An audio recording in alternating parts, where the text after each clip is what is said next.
I was sold like livestock to pay a dead man's debts, but the monster who bought me wasn't the villain I expected. Tonight, I'm sharing a story of survival, betrayal, and the impossible choice between freedom and love. A Chinese widow trapped in Victorian London's darkest corners, a man feared by everyone who knew his name, and a contract that should have destroyed them both. Stay with me until the end. This journey will take you from the coldest depths of human cruelty to something neither of them saw coming.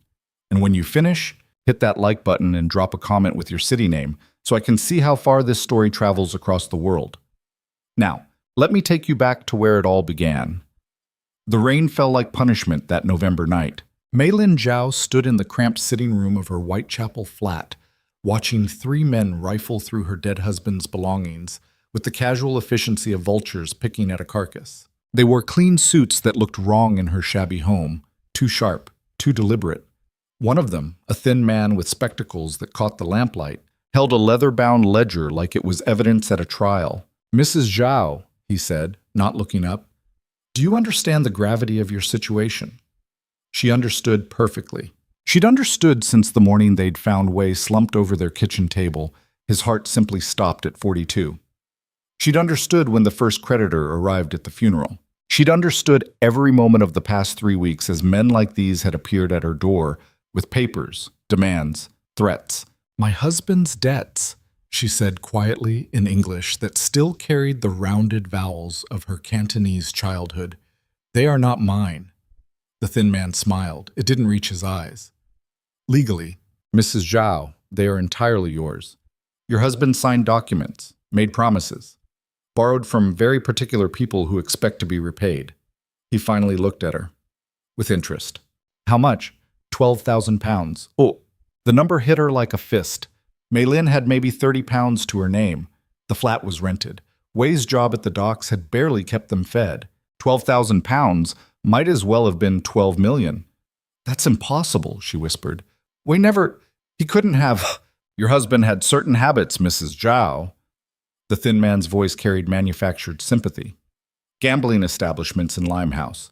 Private card games." He was quite deep in several circles before his untimely passing. Meilin's hands trembled. She clasped them together, refusing to let these men see her shake. Wei had been secretive, yes, distant in those final months. But £12,000? "I cannot pay this." "No," the thin man agreed. "You cannot, which is why we've come to discuss alternative arrangements." The other two men stopped their searching. The room suddenly felt smaller, the walls pressing in. Meilin had heard stories, whispered among the Chinese wives in the neighborhood, of what happened to women who couldn't pay.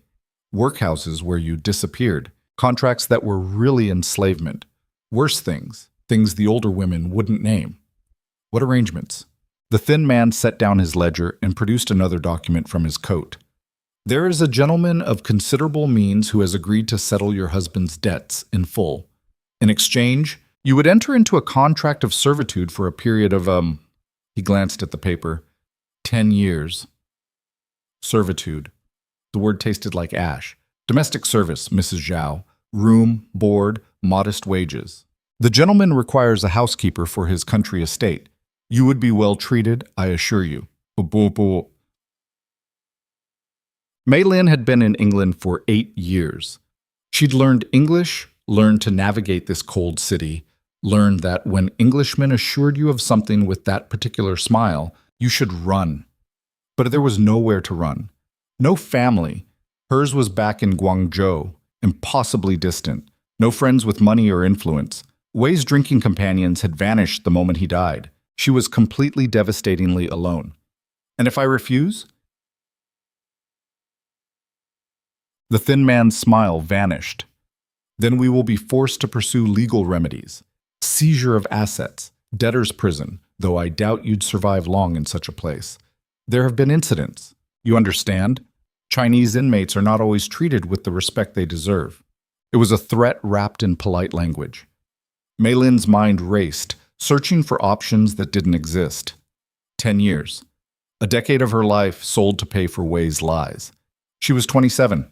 By the time she was free, she'd be nearly 40, used up, with nothing. but prison would kill her faster. "Who is this gentleman?" she asked. "His name is Lucian Blackthorne. You'll find him a fair employer if you do your work properly and cause no trouble." And the name meant nothing to her, but the way the thin man said it, with a slight edge of unease, made her stomach clench. Even these vultures were nervous about Blackthorne. "I need time to consider. I'm afraid that's not possible." The thin man slid the contract across the small table toward her, along with a fountain pen. "The gentleman requires an answer tonight. Sign now, Mrs. Zhao, or we proceed with criminal charges at first light. Your choice." "Worse." Ah, her choice. As if there was any choice at all. Mei Lin looked down at the document. The text swam before her eyes, legal English full of wherefores and heretofore that she could barely parse. But certain words stood out. Servitude, obedience, transfer of obligations. And there, at the bottom, a space for her signature. 10 years. She thought of her grandmother in Guangzhou, who'd taught her to make medicine from herbs and read poetry by candlelight. Grandmother would have fought these men with her cane, driven them from her house with curses in 3 dialects. But grandmother had also taught her that survival sometimes meant bending, not breaking. Mei Lin picked up the pen. Her hand shook as she signed her name in careful English letters, followed by the Chinese characters her grandmother had taught her to write. The thin man blotted the signature with practiced efficiency and tucked the document away. "Excellent. The gentleman's carriage will collect you tomorrow evening at 6 o'clock sharp. Bring only what you can carry in one bag. Your personal effects will be sufficient." "Tomorrow?" Mei Lin's voice cracked. "But I need to... There are things I must..."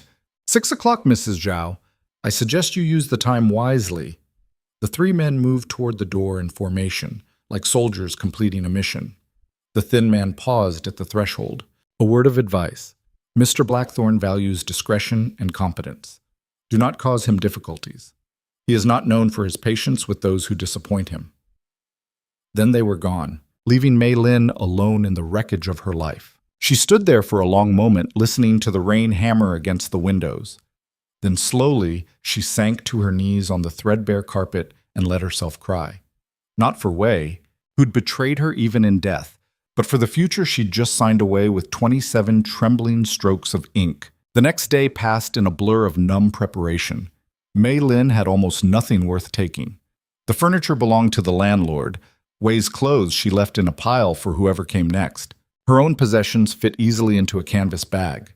2 dresses, undergarments, a hairbrush, her grandmother's jade bracelet wrapped in cloth, a few letters from home that she couldn't bear to abandon. The Chinese grocer's wife from downstairs, Mrs. Chen, who'd been kind in the careful way immigrants were kind to each other in this hostile city, came up to say goodbye. "I heard," Mrs. Chen said quietly, setting down a small bundle of food on the table, "steamed buns for the journey." "Thank you." Mei Lin's throat tightened. Mrs. Chen hesitated, then spoke in rapid Cantonese. "The other wives say this Blackthorne man is dangerous, that he lives in a cursed house, that servants don't last long there." "What choice do I have?" "You could run, disappear into the city."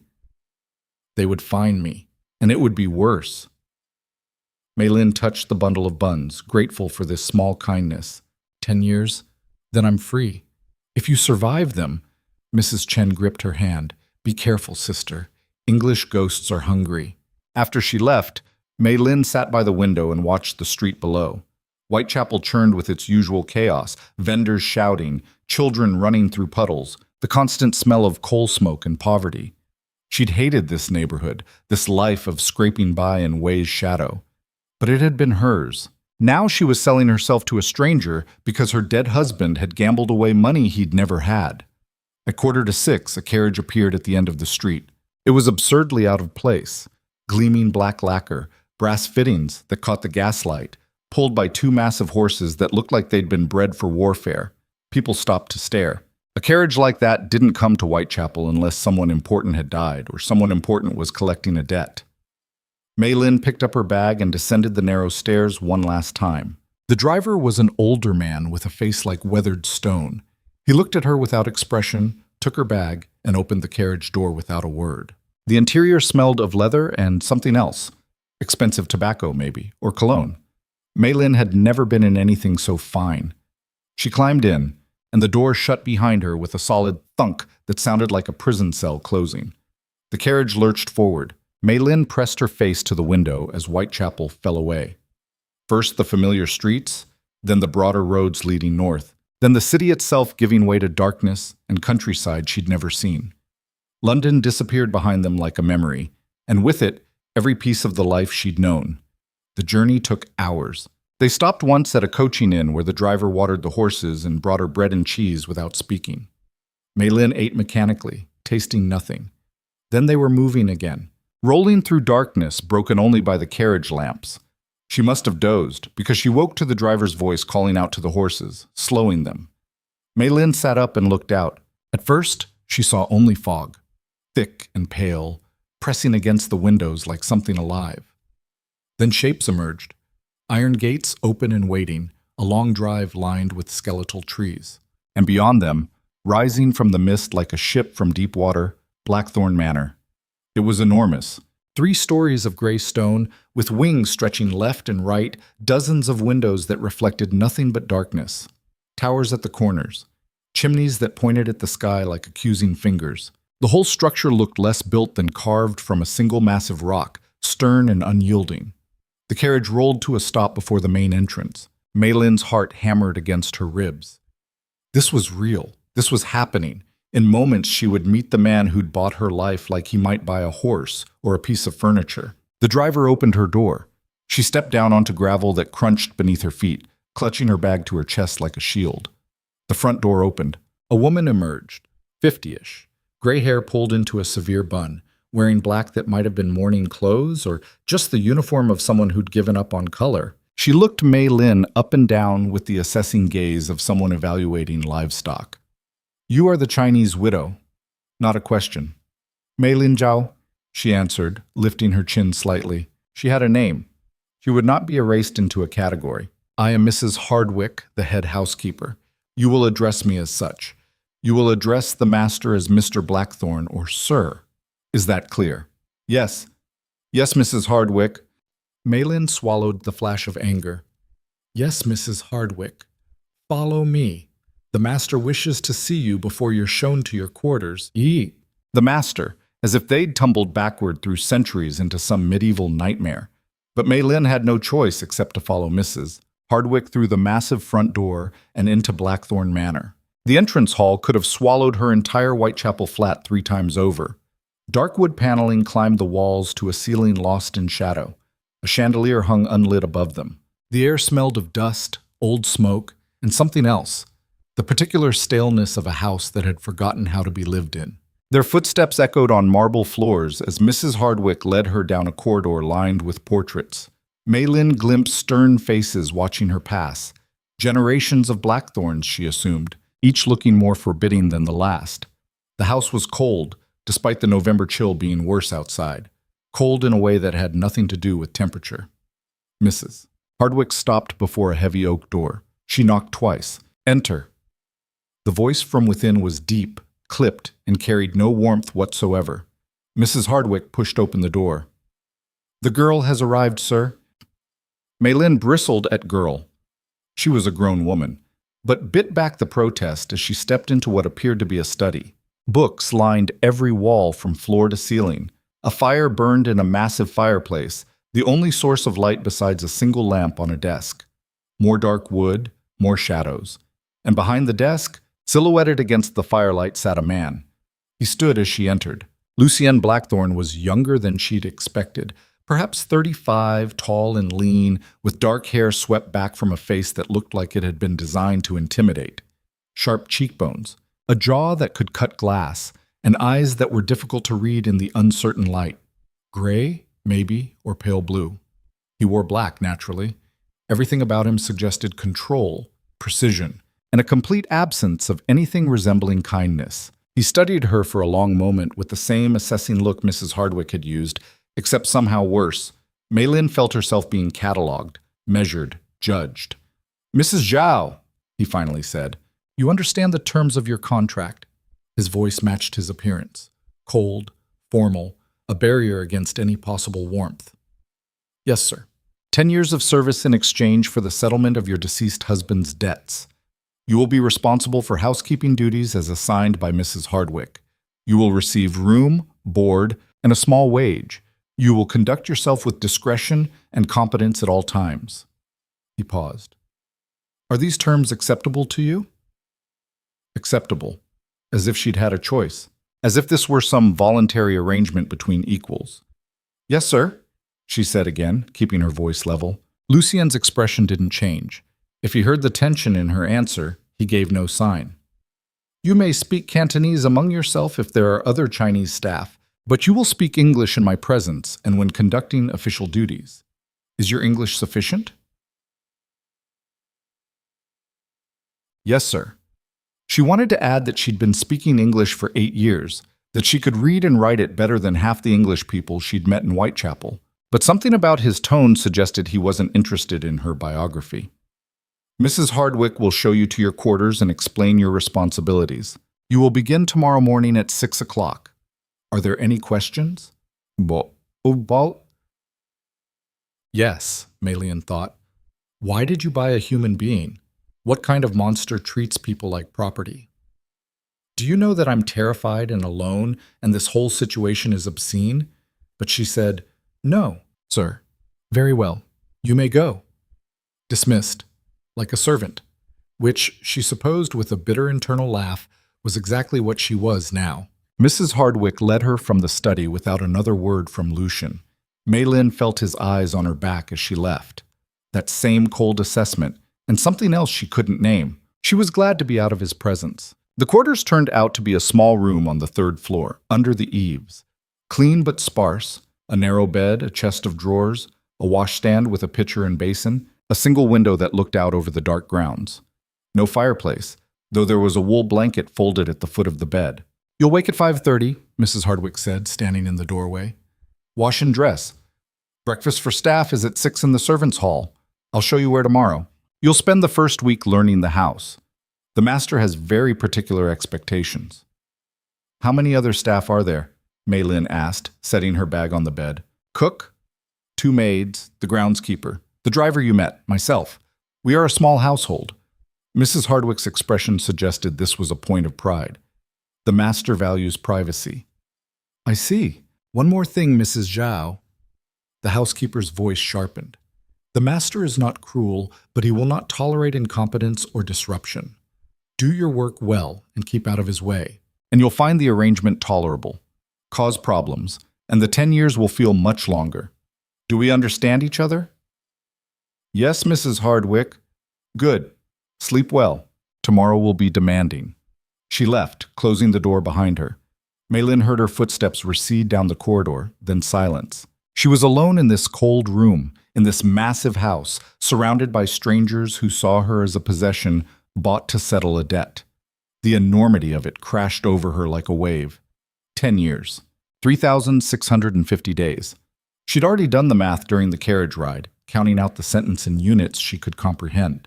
10 years of serving a man who looked at her like she was a problem to be managed. Maylin sat on the bed and felt the weight of the jade bracelet around her wrist. Her grandmother's voice came to her across the years and miles. "Survive first, fight second, never forget who you are." She didn't cry. She'd spent all her tears in the Whitechapel flat. Instead, she unpacked her few belongings, washed her face in the cold water from the pitcher, and lay down on the narrow bed, still fully dressed. Through the small window, she could see a sliver of sky and the silhouettes of bare tree branches. No stars, just darkness and the skeletal shapes of a landscape that would be her prison for a decade. Sleep came eventually, restless and full of dreams about being chased through fog by men in clean suits who smiled while they wrote her name in ledgers bound in leather. The first weeks at Blackthorn Manor blurred together in a haze of exhaustion and routine. Maylin woke in darkness at 5:30 each morning to the sound of Mrs. Hardwick's sharp knock. She washed in frigid water, dressed in the plain gray uniform the housekeeper had provided, and descended to the servants' hall for a breakfast of porridge and tea that tasted like dishwater. The other staff barely spoke to her. Cook was a heavy-set woman named Mrs. Brennan, who communicated primarily in grunts and seemed perpetually annoyed that anyone expected to eat food she had to prepare. The 2 maids, Sarah and Jane, both local girls in their late teens, whispered to each other in corners, and fell silent whenever Mei Lin approached. The groundskeeper, Old Tom, she barely saw except as a distant figure working in the gardens. The driver remained nameless and silent. Only Mrs. Hardwick spoke to her regularly, and that was mostly criticism. "You've missed dust in the library corners, Mrs. Zhao. The silver needs more polish. Unacceptable. The master's study must be cleaned before 7 o'clock while he's at breakfast. Never interrupt him there." Mei Lin learned the rhythm of the house through trial and error, memorizing which rooms were used and which had been closed off, which floors creaked where the good light came in the afternoon. Blackthorn Manor was huge and mostly empty, a mansion built for a large family that now housed one man who seemed to occupy as little of it as possible. She saw Lucian Blackthorn only in passing during those first weeks. He kept to a strict schedule, breakfast alone in the dining room at 7, then hours in his study doing whatever mysterious business occupied wealthy men. Occasionally she'd glimpse him riding out across the grounds on a huge black horse, or walking the portrait gallery with his hands clasped behind his back. He never spoke to her except once, when she'd been polishing candlesticks in the main hall, and he'd passed without slowing. "Good morning, Mrs. Zhao." That was it. 2 words, delivered without warmth or interest, and he was gone. The other servants seemed terrified of him, though Mei Lin couldn't understand why. He never raised his voice, never struck anyone, never even seemed particularly angry. He was just absent. A ghost in his own house, moving through rooms like he wasn't quite real. But the fear was palpable. Sarah had burst into tears once when she'd accidentally knocked over a vase in the morning room, convinced the master would dismiss her. He hadn't even noticed. Mrs. Hardwick had simply deducted the cost from Sarah's wages, and that was the end of it. Still, the girl had been shaking for hours. "He's killed men," Jane whispered to Sarah one night when they thought Mei Lin was out of earshot. "That's what people say in the village. Duels. Enemies who disappeared. That's why he lives out here alone like some kind of hermit." "Hush," Sarah hissed. "He'll hear you." "Pshaw." Mei Lin didn't believe the dramatic stories, but she understood the unease. There was something off about Lucian Blackthorn. Not cruelty exactly, but a distance that was somehow worse. Like he'd removed himself so far from normal human emotion that nothing could touch him.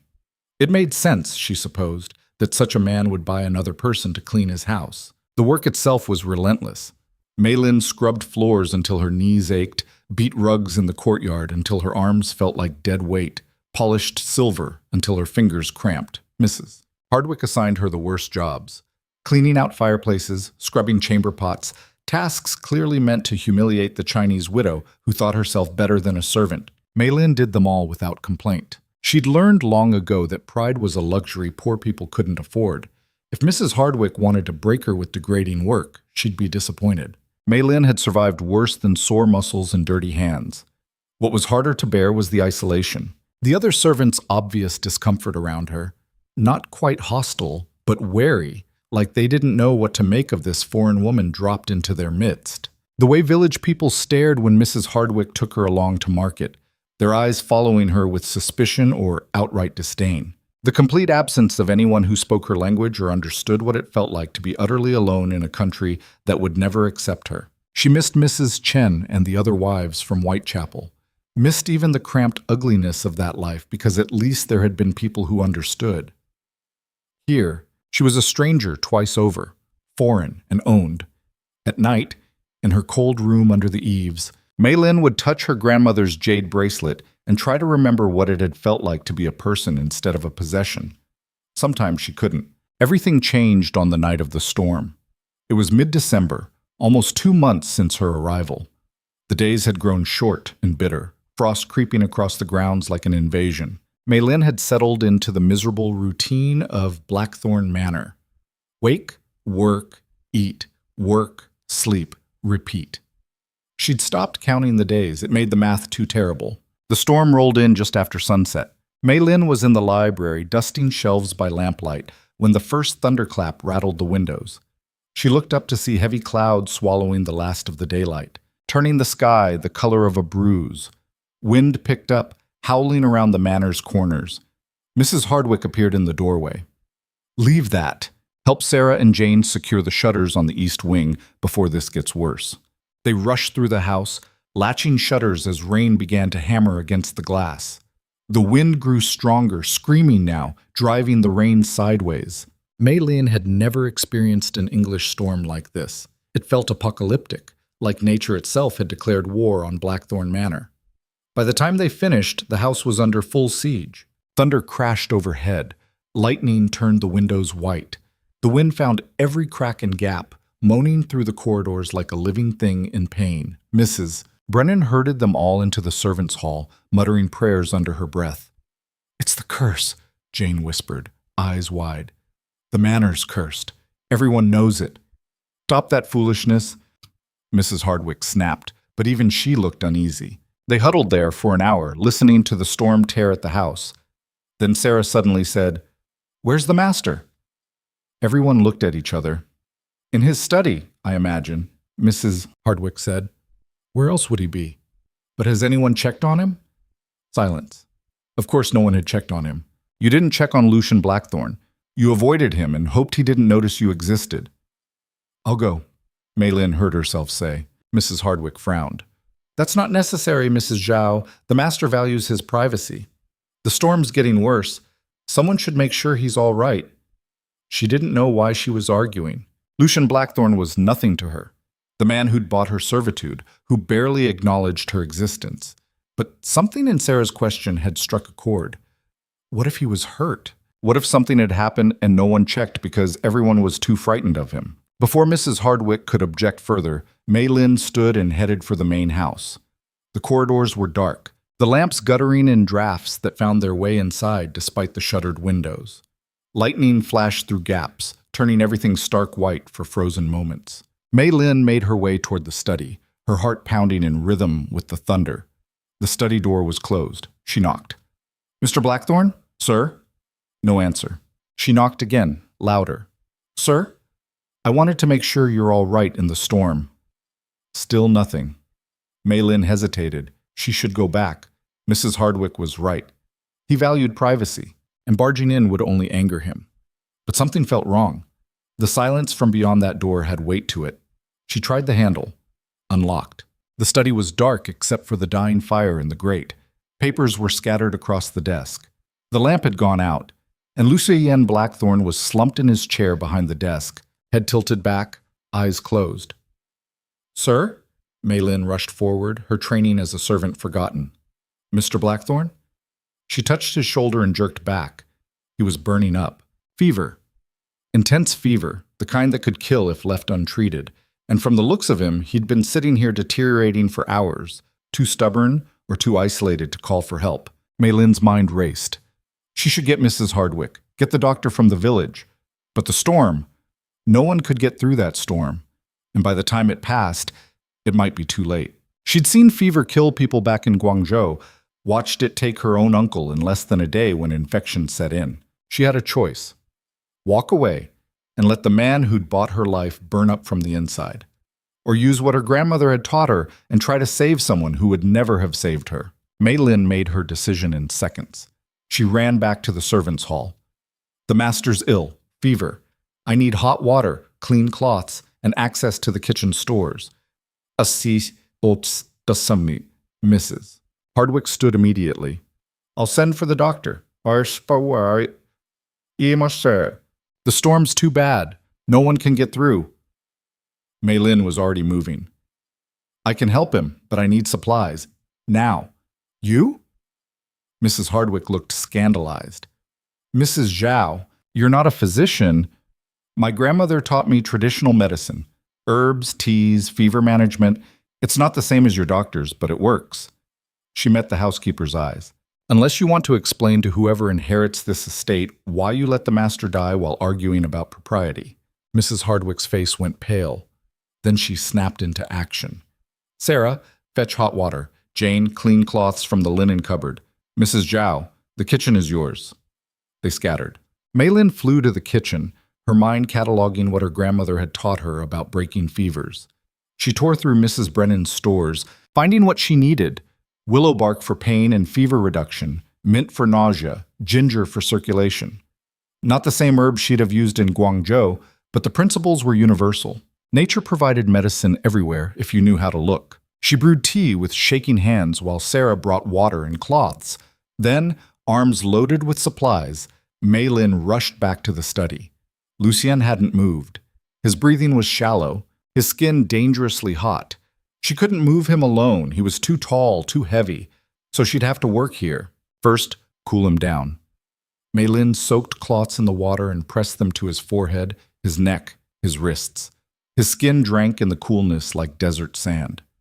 She worked methodically, changing the cloths as they warmed, fighting to bring his temperature down before his brain cooked inside his skull. Then the tea. She managed to get him partially upright, his head lolling against her shoulder, and tipped small amounts between his lips. Most of it ran down his chin, but some got through. Small victories. The storm raged outside, shaking the windows. Lightning illuminated the room in violent flashes. Mei Lin worked through it all, cooling his skin, coaxing liquid into him, monitoring his breathing. Hours passed. At some point, Mrs. Hardwick appeared with more hot water. "How is he, right, Bob?" "Still burning," Mei Lin said, not looking up from her work. "But his breathing's stronger. I think we caught it in time. What can I do?" "Keep the water coming and pray if that's something you do." Mrs. Hardwick left, and Mei Lin was alone with the man who owned her life. In delirium, Lucien began to speak. At first, just fragments. Names Mei Lin didn't recognize, places she'd never heard of. But as the night deepened and the fever climbed higher, the words became clearer, more desperate. "I tried," he mumbled, his eyes moving rapidly beneath closed lids. "Wasn't fast enough. The ice broke and I couldn't reach her?" Mei Lin paused in changing his cloths. "Her. Elizabeth," he gasped, and the name came out like something torn from his chest. "I'm sorry, so sorry. Should have been me. Should have been." His hand suddenly gripped Mei Lin's wrist with surprising strength. His eyes snapped open, unfocused, unseeing, lost in whatever nightmare the fever was showing him. "Don't leave," he said, and his voice broke. "Please. Everyone leaves. Everyone dies. I can't do this anymore. I can't be alone again." Mei Lin's throat tightened. This wasn't the cold, distant master of Blackthorn Manor. This was a man in agony, stripped bare by fever, revealing wounds that went far deeper than physical illness. "I'm here," she said softly, in English and then in Cantonese, because it didn't matter. He couldn't understand either. "I'm not leaving. You're going to be all right." She didn't know if that was true, but she kept working. Cloths, tea, constant monitoring. The storm screamed around them, and Mei Lin fought death in the darkness with nothing but her grandmother's teachings and stubborn refusal to let this broken man slip away. Near dawn, something changed. Lucien's breathing evened out. The terrible heat began to recede. When Mei Lin pressed her hand to his forehead, his skin felt almost cool. Still too warm, but no longer the deadly furnace it had been. The fever was breaking. Exhausted beyond measure, Mei Lin slumped in the chair beside him and let her head fall back. Pale gray light was creeping around the shutters. The storm had finally passed. She'd done it. Kept him alive through the worst of it. Now the real test would begin. Whether the fever had damaged anything vital. Whether infection would set in. Whether he'd wake up at all. But he was alive, and that was something. Mei Lin closed her eyes for just a moment, intending only to rest them. Sleep took her instantly, dragging her down into dreamless black. She woke to Mrs. Hardwick shaking her shoulder. "Mrs. Zhao! Mrs. Zhao! Wake up!" Mei Lin jerked upright, disoriented. Sunlight, actual sunlight, was streaming through the windows. The shutters were open. The storm was gone. And Lucian Blackthorn was lying on the sofa against the wall, covered with blankets, his chest rising and falling in steady sleep. "How long?" Mei Lin's voice came out as a croak. "It's past noon. You've been asleep for hours. I had old Tom help me move the master to the sofa. Seemed more dignified than leaving him draped over his desk." Mrs. Hardwick's expression was difficult to read. "The doctor finally made it through. He says the fever's broken cleanly. Whatever you did, Mrs. Zhao, it worked." Relief flooded through her. "He'll recover? Yes? Samna." The doctor believes so. Wants to keep an eye on him for a few days, but barring complications. Mrs. Hardwick trailed off, then added quietly, "You saved his life." Maylin looked at Lucien's sleeping form. In daylight, with the fever gone, he looked younger, vulnerable in a way she'd never seen before. The harsh lines of his face had softened. He looked human. "I did what anyone would do," she said. "No." Mrs. Hardwick's voice was firm. "You did what I should have thought to do, what all of us should have done. Instead, we were huddled in the servants' hall while the master suffered alone." She paused. "You have my thanks, Mrs. Zhao, and I suspect his as well, when he wakes." Maylin stood, her body protesting every movement. She felt like she'd been trampled by horses. "I should get back to my duties." Absolutely not. You're going to eat, rest, and not lift a finger until tomorrow morning. That's an order." Too tired to argue, Maylin let herself be led to the servants' hall, where Mrs. Brennan had prepared something that looked like actual food instead of the usual gruel. She ate mechanically, then climbed the stairs to her small room and collapsed onto the narrow bed. Before sleep took her again, she thought about Lucien's fevered words. "I can't be alone again." For the first time since arriving at Blackthorn Manor, Maylin wondered what had happened to make a man build such high walls around himself. What loss had cut him so deep that he'd sealed himself off from everyone, living like a ghost in his own house? And why did knowing he was in pain make her chest ache with something she couldn't name? She fell asleep before she could find answers, the jade bracelet cool against her wrist, her grandmother's voice a whisper in her dreams. Sometimes healing others begins the healing of yourself. Lucien woke 3 days later. Maylin was in the library when Mrs. Hardwick found her, polishing the same section of railing she'd been working on for the past 20 minutes, while her mind wandered to places it shouldn't go. She'd been distracted since the storm, checking on the study door every time she passed, listening for updates from the doctor, wondering if the man who'd gripped her wrist in fever madness remembered anything he'd said. "Mrs. Zhao, the master is awake. He's asked to see you." The Polish cloth slipped from Maylin's fingers. "Me?" "Yes.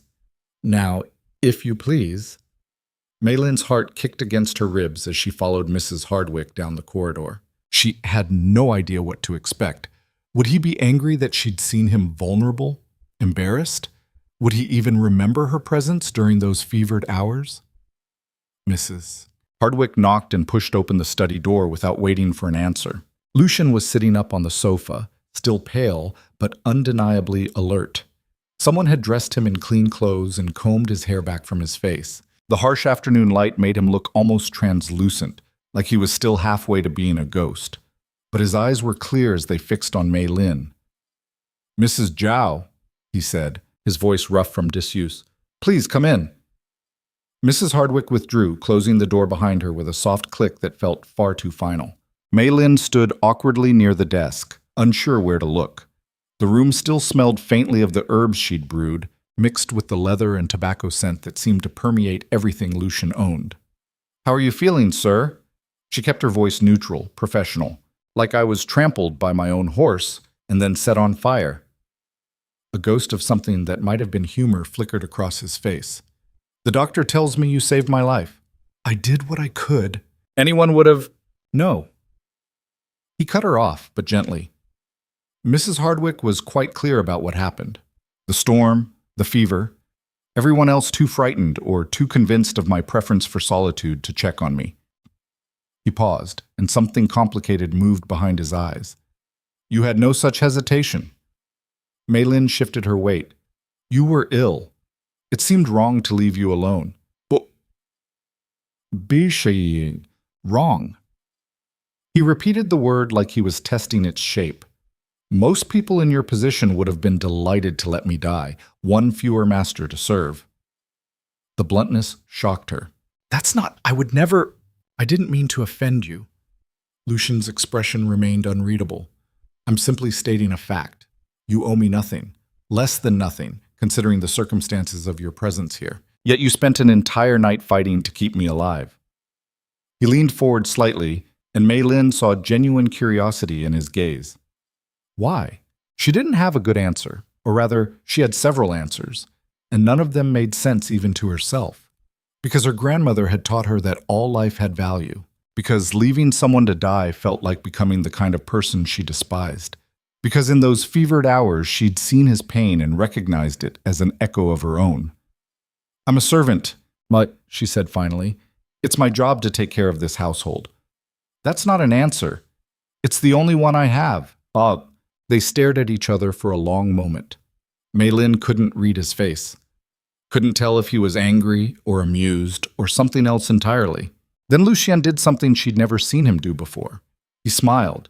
It was small, barely there, gone almost as soon as it appeared. But it transformed his entire face, softening the harsh lines and making him look younger, more human, less like the cold aristocrat who'd bought her servitude. "I see," he said quietly. "Well, regardless of your reasons, you have my gratitude. I am in your debt, Mrs. Zhao." The irony of that statement hung between them. He was in her debt while she was literally owned by him. Mei Lin almost laughed but caught herself. "There's no debt, sir. I'm glad you're recovering." Nevertheless. Lucien straightened slightly, and Mei Lin saw him wince. Still weak, still hurting. "I wanted to thank you personally, and to tell you that if there's anything you need, anything I can provide to make your situation here more bearable, you need only ask." It was a generous offer, probably meant sincerely. But it didn't change the fundamental reality of her captivity. 10 years. Nearly a decade of her life sold to pay a dead man's debts. No amount of gratitude could erase that. "Thank you, sir," she said, because what else could she say? "May I be excused? Mrs. Hardwick will wonder where I've gone." Something flickered in Lucien's eyes. Disappointment, maybe, or resignation. "Of course. You're dismissed." Mei Lin turned to go, her hand on the door handle, when his voice stopped her. "Mrs. Zhao, one more thing." She looked back. Lucien was watching her with an intensity that made her skin prickle. "The things I said during the fever, did I—" He hesitated, and for the first time since she'd met him, he looked uncertain. "Did I say anything inappropriate?" Mei Lin thought of his broken voice crying out for Elizabeth, his desperate plea for someone not to leave. The raw grief that had poured out of him when his defenses were burned away by illness. "You spoke of people and places I didn't recognize," she said carefully. "Nothing inappropriate, sir, just fever dreams." Relief crossed his face, followed quickly by something else. Suspicion, perhaps, like he knew she was lying but couldn't quite call her on it. "I see. Thank you." Mei Lin escaped into the hallway before he could ask anything else. Her hands were shaking. She pressed them flat against her gray uniform dress and tried to slow her breathing. That conversation had felt dangerous in ways she couldn't articulate, like standing too close to a cliff edge in high wind. Mrs. Hardwick was waiting at the end of the corridor, arms crossed. "Well?" "He thanked me, asked if I needed anything." The housekeeper's eyebrows rose. "Did he now? And what did you ask for?" "Nothing. Foolish girl. You could have negotiated better quarters, more wages, time off." "I don't want his gratitude," Mei Lin said, more sharply than she'd intended. "I want these 10 years to pass so I can leave this place and never come back." Mrs. Hardwick studied her for a long moment. "Be careful, Mrs. Zhao. The master is not a man accustomed to owing debts. He'll find ways to repay you whether you want him to or not. That's how men like him operate." Mei Lin didn't answer. She just gathered her cleaning supplies and went back to work, trying to ignore the feeling that something fundamental had shifted in Blackthorn Manor. Over the next week, that feeling only intensified. Lucien recovered slowly, spending most of his time in the study or his private rooms. But Mei Lin became increasingly aware of his presence in a way she hadn't been before. She'd catch glimpses of him in corridors, always watching her with that same curious intensity. She'd enter rooms to find books he'd clearly left for her, volumes on Chinese history and poetry that hadn't been there before. Once, she found a pot of expensive tea sitting on her work table with a note in elegant handwriting. "I thought you might appreciate something from home." It was unsettling. The other servants noticed too. Sarah whispered to Jane that the master was acting strange, more present somehow. Mrs. Hardwick watched the whole thing with an expression Mei Lin couldn't decipher, but it was Mrs. Brennan who finally said something. Mei Lin was in the kitchen, helping prepare vegetables for dinner when the cook set down her knife and fixed her with a hard stare. "You need to be careful, girl." "Excuse me?" "The master. He's taken an interest in you. I've been working in this house for 15 years, and I've never seen him pay attention to anyone the way he's paying attention to you." Maylene's stomach twisted. "He's just grateful. I helped him when he was ill."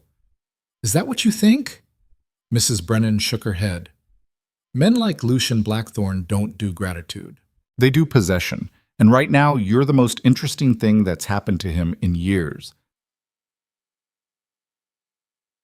"That's ridiculous. I'm a servant, a contract worker. He barely knows I exist." Keep telling yourself that. But when things get complicated, don't say I didn't warn you. The conversation left Maylene rattled. She tried to dismiss it as kitchen gossip, the kind of melodrama bored servants invented to make their lives more interesting. But she couldn't shake the memory of Lucian's eyes on her, or the way he'd looked when he smiled. She threw herself into work with renewed intensity, determined to avoid him completely. That lasted exactly 3 days. Maylene was in the manor's abandoned conservatory, a massive glass structure attached to the east wing that hadn't been properly maintained in years. Mrs. Hardwick had finally ordered it cleaned out, and Maylene had volunteered for the job specifically because it was far from anywhere Lucian typically went. The conservatory was a mess. Dead plants in cracked pots, broken glass in the corners, bird droppings on every surface. But underneath the neglect, Maylene could see what it had been, a beautiful space full of light and growing things, probably tended by someone who'd loved it once. She was scrubbing moss off a stone bench when she heard footsteps behind her. "Mrs. Zhao..." Maylene spun around to find Lucian standing in the doorway. He was dressed for riding in dark trousers and a coat, but he hadn't gone out. He was just standing there, watching her work. "Sir?" She straightened quickly. "I didn't know you were here. If I'm disturbing you..." "You're not." He stepped into the conservatory, looking around at the wreckage. "I haven't been in this room for years. I'd forgotten it existed." "It must have been beautiful once." It was. Something sad crossed his face. "My mother kept it. She had a talent for making things grow, even in England's miserable climate." He touched one of the empty planters. "After she died, no one had the heart to maintain it. We just closed the doors and left it to rot." The confession was so unexpected that Maylene didn't know how to respond. This was the most personal thing Lucian had ever said to her. "I'm sorry for your loss," she said quietly. "It was 20 years ago, ancient history." But his voice suggested otherwise. "What are you doing in here?" "Mrs. Hardwick wants it cleaned. I thought I'd start with the basic debris and see if anything's salvageable." Lucian walked further into the space, his boots crunching on broken pottery. "And is anything salvageable?" "Just... mine maybe. The structure is solid. Most of the pots can be repaired. The soil beds along the walls could support new plants if they're properly prepared." Maylene heard herself talking faster, warming to the subject. "In Guangzhou, my grandmother kept a garden. She taught me about herbs and medicinal plants. I think some of them could grow here if someone tended them." She stopped abruptly, realizing she'd said too much. Lucian was staring at her with an expression she couldn't read. "You want to restore it," he said. It wasn't a question. I'm just cleaning it, sir." "But you want to restore it. I can hear it in your voice." He moved closer, and Maylene resisted the urge to step back. "Tell me the truth, Mrs. Zhao. If you could do anything with this space, what would you do?" It felt like a test, or a trap. But Maylene found herself answering honestly anyway. "I'd repair the glass first, make sure the structure is sound, then clear out all the dead material and enrich the soil. Plant hardy herbs that can survive the climate. Lavender, rosemary, thyme for culinary use, chamomile and mint for tea. Maybe some of the Chinese herbs my grandmother taught me about, if I could find seeds." She gestured to the southern wall. "That side gets the most sun. You could grow vegetables there in summer, and the shadier sections could support ferns and shade-loving plants to make it feel less dead." Lucien was quiet for a long moment. Then, "Do it." Maylene blinked. "Sir?" Restore the conservatory, however you see fit. I'll have Mrs. Hardwick allocate funds for supplies and adjust your duties accordingly. He met her eyes. Consider it repayment for saving my life. That's not necessary. I'm not asking your permission, Mrs. Zhao. I'm giving you a project, unless you'd prefer to spend your days scrubbing chamber pots? Put that way, it wasn't much of a choice. And despite herself, despite all her warnings about not getting involved with this strange, damaged man, Mei Lin felt excitement flutter in her chest. A garden. Something living and growing. Something that was hers, even temporarily. Thank you, sir, she said. Lu Xian nodded and turned to leave, but at the door he paused. My mother would have liked you, he said without looking back. She believed plants could heal people as much as people could heal plants. Then he was gone, leaving Mei Lin alone in the wreckage with her heart beating too fast and her mind spinning with possibilities. Mrs. Brennan's warning echoed in her head. Men like Lucian Blackthorne don't do gratitude. They do possession. But standing in the conservatory's cold light, imagining it transformed into something beautiful, Mei Lin couldn't bring herself to care. The work began the next day. Mrs. Hardwick was less than thrilled about the arrangement, but didn't argue with the master's orders. She gave Mei Lin 2 hours each afternoon to work in the conservatory, with the understanding that her regular duties still needed completing. Mei Lin threw herself into the project with an intensity that surprised even her. She hauled out dead plants and broken pottery, swept up years of accumulated debris, scrubbed every surface until her hands were raw. Old Tom helped her repair broken glass panels and patch the roof where leaks had formed. Sarah and Jane thought she was crazy, working herself to exhaustion for no extra pay, but Mei Lin didn't care what they thought. For the first time since arriving at Blackthorn Manor, she had something that mattered. The transformation was slow but visible. Clean glass let in more light. Repaired structures stopped the drafts. Fresh soil replaced the depleted beds. Mei Lin ordered seeds and cuttings from suppliers. Mrs. Hardwick reluctantly contacted, using her grandmother's knowledge to choose plants that would thrive. And Lucien watched. Not obviously. He never came to the conservatory while she was working, but Mei Lin would find evidence of his presence. A book on English gardening left on the workbench, a note suggesting a particular supplier for herb seeds, once even a set of proper gardening tools to replace the rusty implements she'd been using. It felt like a conversation conducted entirely through objects and gestures. Mei Lin tried to ignore the warmth that spread through her chest every time she found one of his offerings. This wasn't friendship. It wasn't anything except a wealthy man amusing himself with a project. She was still a servant, still owned, still counting down years until freedom. But working in the conservatory made those years feel less suffocating. One afternoon in late January, Mei Lin was mixing soil amendments when she heard the door open. She looked up expecting old Tom and found Lucien instead. He'd clearly just come in from riding. His hair was windblown, his cheeks flushed from cold. He looked more alive than she'd ever seen him. "Don't stop on my account," he said, leaning against the doorframe. "I'm just observing the progress." Mei Lin returned to her work, hyper-aware of his presence. Her hands felt clumsy suddenly, her movements awkward. She mixed the compost into the soil bed with more force than necessary. "You've done remarkable work," Lucien said after a moment. "The transformation is extraordinary. It's not finished yet. The plants are still small. It'll be months before it looks like anything. Still, you've brought life back to a dead space. That's no small achievement." Mei Lin didn't know what to say to that. She focused on her work, trying to ignore how loud her heartbeat sounded in her own ears. "May I ask you something, Mrs. Zhao?" Her hand stilled. "Of course, sir. Why did you volunteer for this project? The truth, not the polite answer you think I want to hear." Mei Lin sat back on her heels, considering. She could lie. Give him some appropriate servant's response about being happy to serve. But something about the way he asked, genuine curiosity without the edge of command, made her want to be honest. "Because I was drowning," she said quietly. "Everything here is about serving you, maintaining your house, existing at the edges of your life. I was becoming invisible even to myself." She gestured at the soil beds. "This is mine. Not really legally, but in the ways that matter. I'm creating something instead of just maintaining something.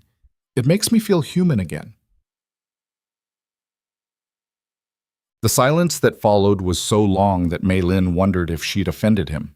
She looked up and found Lucian staring at her with an expression that made her breath catch. "I understand that feeling," he said finally, "more than you might think. Sir?" He moved into the conservatory properly, walking along the newly prepared beds. "This house, this life, it's all about maintenance, preserving the Blackthorn legacy, managing the estate, existing inside walls built by dead people. I haven't created anything in years. I've just been maintaining, like you said." It was the most he'd ever revealed about himself. It was the... Mei Lin found herself watching him with the same intensity he usually directed at her. "Why?" she asked, then immediately regretted it. "I'm sorry, that's not my place." "No, it's a fair question." Lucian stopped walking and turned to face her. "The short answer is that creation requires hope, and I lost mine a long time ago. The longer answer is more complicated. You don't have to explain. I want to." The words seemed to surprise him as much as they surprised her. "During the fever, I said things. You told me they were just dreams, but I think we both know that was a polite lie." Mei Lin's pulse quickened. "Sir, I spoke of my sister, didn't I? Elizabeth." She couldn't lie to him now. "Yes." Lucian nodded slowly like she'd confirmed something he already knew. "She died when I was 22. Ice skating accident on the pond behind the house. I was supposed to be watching her. The ice broke, and I couldn't reach her in time." His voice was steady, but Mei Lin could hear the weight of years behind each word. "My parents never recovered. My father drank himself to death within 2 years. My mother lasted longer, but only physically. The woman who kept this conservatory alive died with Elizabeth in that freezing water." "I'm so sorry," Mei Lin whispered. "Everyone is always sorry." Lucian's smile was bitter. "But sorry doesn't change anything. It doesn't bring her back. It doesn't make me less responsible for what happened." He looked around the conservatory. "I closed this room because I couldn't bear to see her favorite place empty. I closed most of my life for the same reason. It was easier to feel nothing than to feel everything all at once." Mei Lin stood, brushing soil from her hands. They were standing closer than was probably appropriate, but she couldn't bring herself to step away. "Feeling nothing doesn't make you less responsible," she said quietly. "It just makes you alone." Lucian's eyes snapped to hers. For a moment she thought she'd gone too far, crossed some invisible line that would bring his walls crashing back down. But instead his expression softened. "When did you become so wise, Mrs. Zhao?" "I'm not wise, I'm just familiar with being alone." "Yes." He said it like a revelation. "I suppose you are." They stood there in the conservatory's watery light, two people who'd been alone so long they'd forgotten how to be anything else. Mei Lin felt something shift between them. Not romantic, not yet, but a recognition. Like seeing yourself reflected in an unexpected mirror. "I should get back to work," she said, breaking the moment before it could become something she didn't know how to handle. "Of course." Lucian moved toward the door, then paused. "Mrs. Zhao, thank you for listening." "You don't need to thank me, sir." "Nevertheless," he smiled, that small, rare smile that transformed his whole face. "I find myself thanking you quite often these days." Then he was gone, leaving Mei Lin alone with her racing heart and the uncomfortable realization that she was starting to see Lucian Blackthorn as a person instead of a captor. That realization should have terrified her. Instead, it just made her sad. The weeks that followed developed a strange rhythm. Lucian began spending time in the conservatory while Mei Lin worked. Not hovering, not directing, just present. Sometimes he'd read in the corner.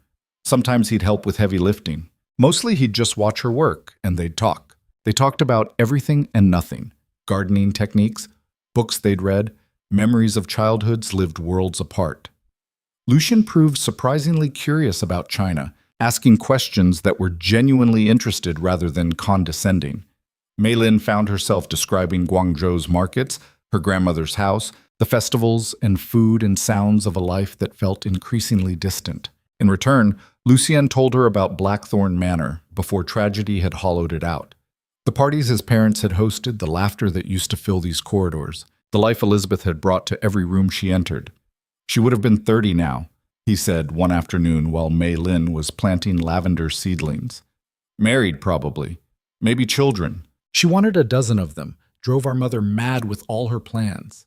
You miss her. Every day, but it's different now. He paused, and Mei Lin looked up from her work. Talking about her used to feel like opening a wound. Now it just feels like remembering. I think the conservatory is helping. Or you're just ready to heal. Perhaps. Lucy Dian's gaze was steady on her. Or perhaps having someone to talk to makes a difference. The weight of those words settled over Mei Lin like a physical thing. She returned to her planting, hyper-aware of every movement, every breath. Mrs. Hardwick noticed the change and didn't approve. "You're spending too much time with the master," she said bluntly one morning while Mei Lin was collecting her conservatory supplies. "He comes to the conservatory. I can't very well tell him to leave his own property. You could be less welcoming." Mei Lin faced her. "What exactly are you accusing me of, Mrs. Hardwick?" "Well, I'm not accusing you of anything. I'm warning you. The master has become attached, and attachments in situations like yours never end well." "Situations like mine? You're an attractive woman. He's a lonely man. You're in his debt and his employ. The power balance is impossible. Whatever you think is happening between you, it can only lead to heartbreak." Mrs. Hardwick's expression wasn't unkind, just resigned. "I've seen it before in other houses. It never ends the way the girl hopes it will." Mei Lin wanted to argue, to insist that nothing was happening, that she and Lucien were just two people having conversations. But even she knew that was a lie. Something was happening, whether she wanted to acknowledge it or not. "I'll be careful," she said finally. "See that you are." But being careful became impossible as winter gave way to early spring and the conservatory burst into life. The first green shoots appeared in the soil beds. Herbs began to fill the air with fragrance. The space transformed from a project into something living, and Mei Lin transformed with it. She caught herself smiling more, laughing at Lucien's dry observations about manor life. She started looking forward to their afternoon conversations with an anticipation that felt dangerous. She noticed things about him. The way his hair fell across his forehead when he leaned over to examine a plant.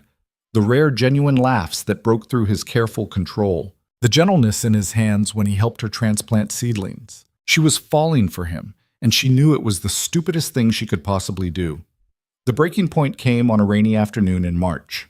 Mei Lin was reorganizing the library as Mrs. Hardwick had requested, moving books to dust the shelves behind them. She'd climbed a ladder to reach the top shelf when her foot slipped on a wet rung. She fell backward with a startled cry, arms flailing uselessly. She had time to think this would hurt badly, and then strong hands caught her. Lucien had somehow appeared from nowhere, catching her before she hit the ground. They stumbled together, him taking the impact as they both went down in a tangle of limbs. For a moment, Mei Lin couldn't breathe. Not from the fall, but from the sudden awareness of Lucien beneath her, his arms still around her waist, his face inches from hers. "Are you hurt?" His voice was rough. "No, I don't think so." She should move. Stand up, put distance between them. But she couldn't make her body cooperate. "Mei Lin." He said her name without the Mrs. Zhao formality, and something in her chest cracked open. "You need to be more careful." "I know." Neither of them moved. His hands were still at her waist. Her palms were pressed flat against his chest, and she could feel his heartbeat, fast, matching her own. "We shouldn't," she whispered, not sure what she was referring to, but knowing it was true.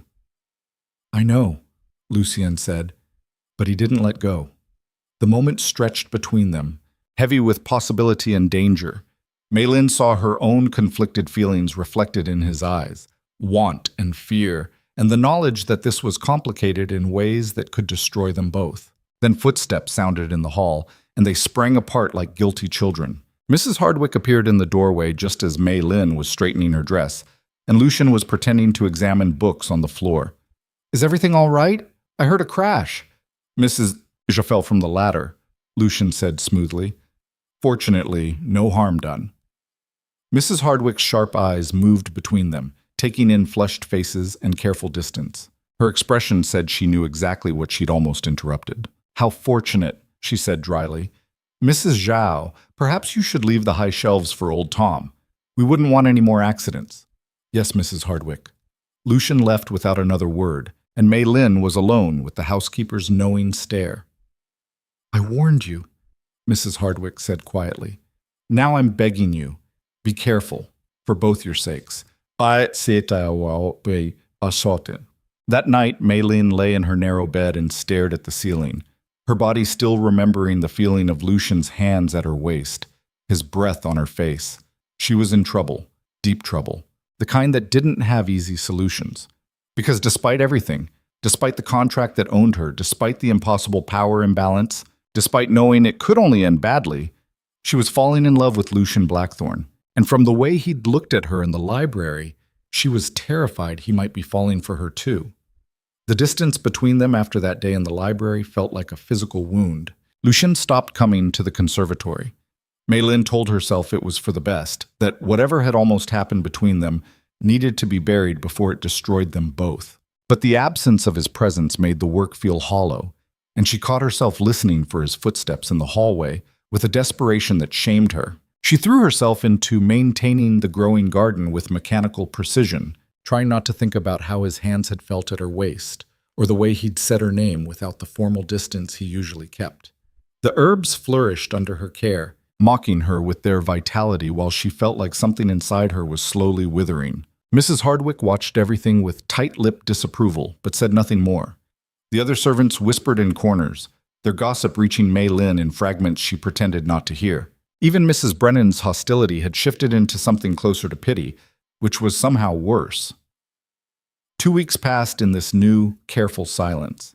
Then one evening, as Mei Lin was finishing her work in the conservatory just as the sun was setting, Lucien appeared in the doorway. He looked like he hadn't slept well, shadows under his eyes that hadn't been there before. "May I come in?" he asked, and the formality of the question, after all their easy conversations, felt like a slap. "It's your house, sir." He winced at the "sir," but entered anyway, moving to stand by the southern windows where new vegetable seedlings were just beginning to sprout. The dying light turned everything amber and soft. "I've been avoiding you," he said without preamble. "I noticed. I thought it would be easier, safer." He turned to face her. "I was wrong. It just made everything worse." Mei Lin set down her watering can with shaking hands. "Mr. Blackthorne." "Lucien, please. When we're alone, at least, can you call me Lucien?" The request felt dangerous, like crossing a line they'd been carefully dancing around for months. But Mei Lin found herself nodding.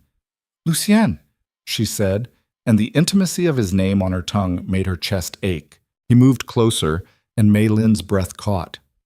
They were standing in the space they'd created together, surrounded by growing things and fading light, and the weight of everything unsaid hung between them like fog. "I need to tell you something," Lucien said, "about the contract that brought you here." Mei Lin's stomach dropped. "What about it?" The night I bought your servitude, I wasn't looking for a housekeeper. I have Mrs. Hardwick for that. I didn't need another servant." He ran a hand through his hair, the gesture uncharacteristically agitated. "I was at my club when Hartwell approached me. He's one of those men who specializes in finding solutions for people drowning in debt. He mentioned a widow, Chinese, desperate, beautiful." He stopped. "I should have walked away. Should have let him find another buyer. But then he showed me your photograph from the creditor's file." "My photograph?" Mei Lin's voice came out smaller than she intended. "It was from your wedding, I think. You were wearing a white dress, looking at something off camera with this expression like you were trying very hard to be brave, despite being terrified." Lucien's eyes met hers. "I recognize that look because I see it in my own mirror every morning. And I thought," he broke off, seeming to struggle with the words, "I thought maybe I could help someone who understood what it felt like to be drowning." Mei Lin didn't know what she'd expected him to say, but it wasn't this. "So you bought me out of pity?" "No, not pity." Lucien's voice was fierce. "I bought you because those men were vultures and you deserved better than being torn apart by them. I bought you because the alternative was prison, or worse, And the thought of that happening to you made me irrationally angry at people I'd never met. He took a breath. I bought you because even in a photograph, you looked like someone worth saving. The words hung between them, raw and honest. Mei Lin felt tears prick her eyes, but refused to let them fall. That doesn't make it right, she said quietly. You still own me. 10 years of my life in exchange for debts I didn't create. You may have saved me from the vultures, but you became one yourself. Lucien flinched like she'd struck him. I know. I've known that from the beginning. I told myself I was being noble, offering you safety and dignity. But the truth is I was just lonely enough to purchase company and call it charity. His laugh was bitter. You were right that day in the library. Feeling nothing doesn't make you less responsible. It just makes you alone. And I was so alone I convinced myself buying another human being was acceptable if my intentions were good. Mei Lin had imagined this conversation 100 times in her head, imagined yelling at him, condemning him for his role in her captivity.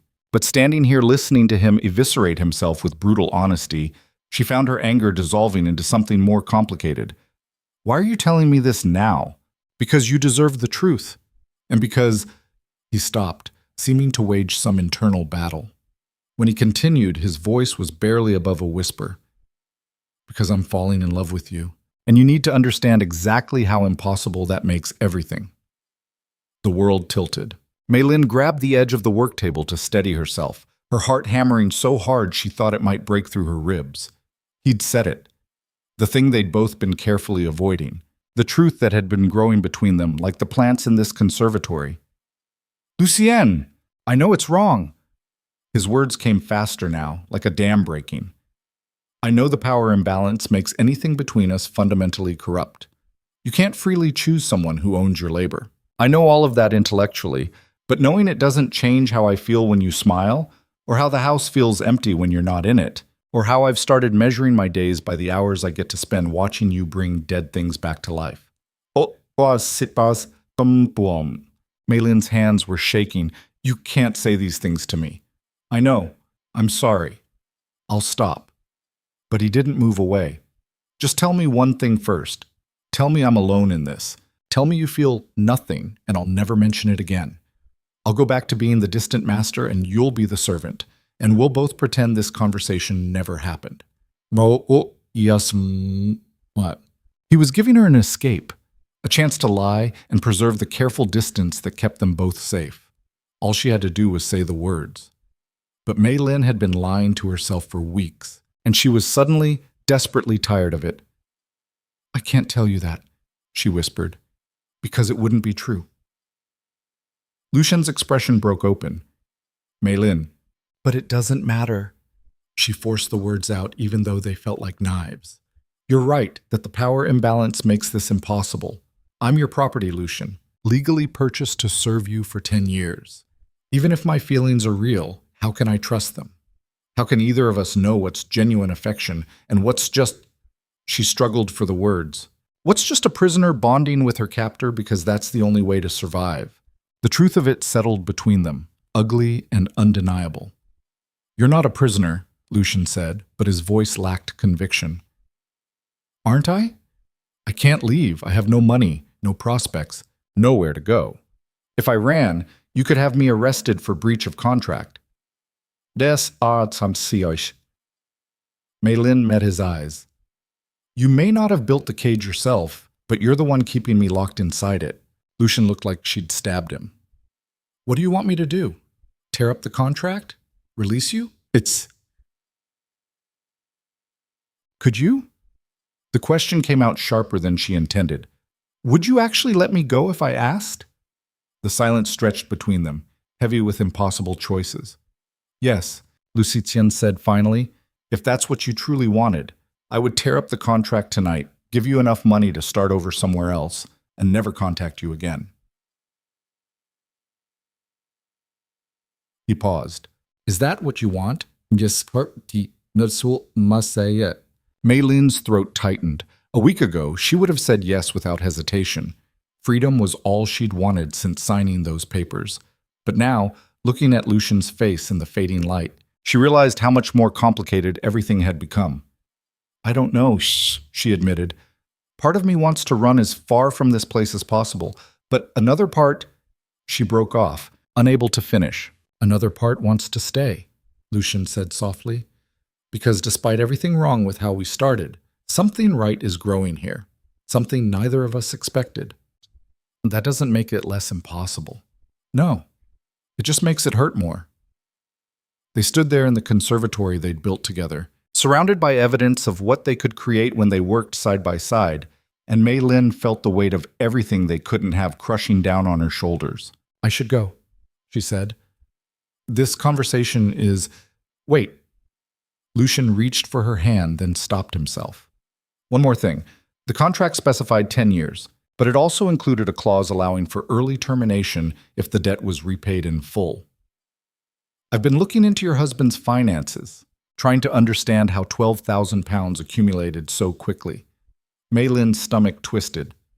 Why? Because something about it never made sense. Wei worked at the docks. Even with gambling debts, how does a man in his position lose that much money in such a short time? Lucian's expression darkened. I've hired an investigator, a good one. He's been tracing the paper trail for the past month. You've been investigating my husband? Anger flared in Mei Lin's chest. You had no right. I had every right. I paid those debts, which means I own the records. And what I'm finding is disturbing. Lucian pulled a folded paper from his coat pocket. These are the gambling markers allegedly signed by Wei. The investigator showed them to a handwriting expert. Mei Lin took the paper with trembling hands. The numbers swam before her eyes, but she could make out Wei's signature at the bottom of each entry, or what looked like his signature. What did the expert say? That at least half of these are forgeries. Good ones, but forgeries nonetheless. Lucian's voice was tight with controlled anger. Someone was inflating Wei's debts, adding markers he never signed, building a false mountain of obligations. The world tilted again. Mei Lin sank onto the nearby bench, the paper crumpling in her fist. That's not possible. The creditors had documentation, legal papers. Legal papers that were fraudulent. Mei Lin, I think you were deliberately targeted. Lucian crouched in front of her, his eyes intense. The investigator found a pattern. Over the past 5 years, at least 6 Chinese widows in London have been forced into servitude contracts to pay their husbands' gambling debts. All of them handled by the same creditor network. All of the debt totals suspiciously large. Mei Lin's mind raced, trying to process what he was telling her. You're saying they were selling us? Creating fake debts as an excuse to force women into contracts? That's exactly what I'm saying. It's a trafficking scheme disguised as debt collection. They target immigrant widows because you're vulnerable. No family nearby, limited legal knowledge, afraid of authorities. His expression was murderous. They prey on people who can't fight back. Horror washed over Mei Lin in waves. All those nights she'd blamed Wei for his recklessness, hated him for leaving her drowning in obligations. And he might have been a gambler, might have had debts, but not the catastrophic amount that had sold her into servitude. How much did he actually owe? Her voice came out as a whisper. Based on the legitimate markers? Maybe 2,000 pounds. Still substantial, but not insurmountable. The rest was fabricated to justify your sale. 2,000 instead of 12. Still more than she could have paid, but the difference between impossible and merely devastating. Mei Lin felt sick. Who? She asked. Who did this? The creditor network is run by a man named Cornelius Hartwell, the same man who approached me at the club. Lucian's hands clenched into fists. He has connections to several employment agencies that specialize in placing servants in wealthy households. It's elegant, really. Create the debt, force the contract, collect fees from both the widow and the buyer. You knew this when you bought me? Accusation sharpened her voice. No, I swear I didn't know. I thought it was a legitimate debt settlement. Lucian's eyes pleaded for her to believe him. If I'd known it was fraud, I would have gone to the authorities instead. But I was so focused on... He stopped himself. On what? On you. On having a reason to bring you here that didn't make me a complete villain. His laugh was hollow. Ironic, considering I'm still the man who bought you. Mei Lin stood abruptly, needing to move, to think. This changed everything and nothing simultaneously. She'd been sold on false pretenses, but she was still here, still owned, even if the foundation of that ownership was built on fraud. What happens now? She asked. That depends on you. Lu Yen stood as well, maintaining careful distance. I can take this evidence to the authorities. Expose Hartwell and his network, free you from a contract that should never have existed. You'd be released immediately with compensation for the months you've spent here. And the other women? We find them. Save as many as we can. He paused. But there's a complication. Of course there was. What? A scandal of this magnitude involving a peer of the realm buying a fraudulently contracted servant? Lucian's expression was grim. The gossip would be spectacular. My name would be dragged through every drawing room in England. The Blackthorne family reputation, such as it is, would be completely destroyed. Mei Lin stared at him. So you're asking me to stay quiet to protect your reputation? Asumas. No. His answer was immediate and fierce. I'm telling you that exposing this will cost me everything, and I'm willing to pay that price if it means you go free. My reputation means nothing compared to your freedom. He met her eyes, but I wanted you to understand the full consequences before you decide. The enormity of what he was offering hit her like a wave. He was willing to destroy himself socially to free her from a contract built on lies. The same man who'd bought her was now ready to sacrifice everything to make it right. Why? She asked. Why would you do that? Because it's the right thing to do. Because you deserve justice. Lucien's voice softened. And because I love you enough to let you go, even if it destroys me. Mei Lin felt tears finally spill over, tracking hot down her cheeks. She'd spent months viewing Lucien as her captor, the man who'd purchased her life like she was livestock. But he was also the man who'd given her a garden, who'd shared his grief, who was now offering to ruin himself to set her free. I need time, she said through the tears. I need to think about this. Ik will basa. Of course. Take all the time you need. Lucien moved toward the door, then paused. Mei Lin, whatever you decide, I want you to know that meeting you changed my life. You brought light back to this house and reminded me what it feels like to be alive. Even if you leave tomorrow, I'll be grateful for that. Then he was gone, leaving Mei Lin alone in the conservatory with evidence of fraud crumpled in her hand and her heart breaking in ways she didn't know how to fix. She stayed there until full dark fell, surrounded by the herbs and vegetables she'd planted, trying to process everything. She'd been sold on false pretenses. The debt that had destroyed her life was mostly fabricated. She could be free, but only by destroying the man she was falling in love with. The cruelty of the choice felt almost poetic. When Mei Lin finally returned to her room, she found Mrs. Hardwick waiting in the hallway. The housekeeper's expression was unreadable in the dim light. He told you, Mrs. Hardwick said. Not a question. You knew? I suspected. I've been in service for 30 years, Mrs. Zhao. I know what exploitation looks like. She paused. What will you do? I don't know yet. If you go to the authorities, this household will be consumed by scandal. The master will be ruined, the staff will lose their positions, and Blackthorne Manor will likely have to be sold. Mrs. Hardwick's voice was matter-of-fact. That's not a threat, just reality.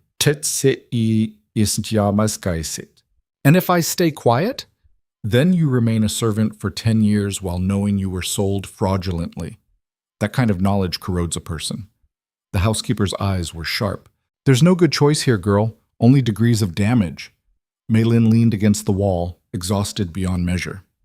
Did you know he was falling in love with me?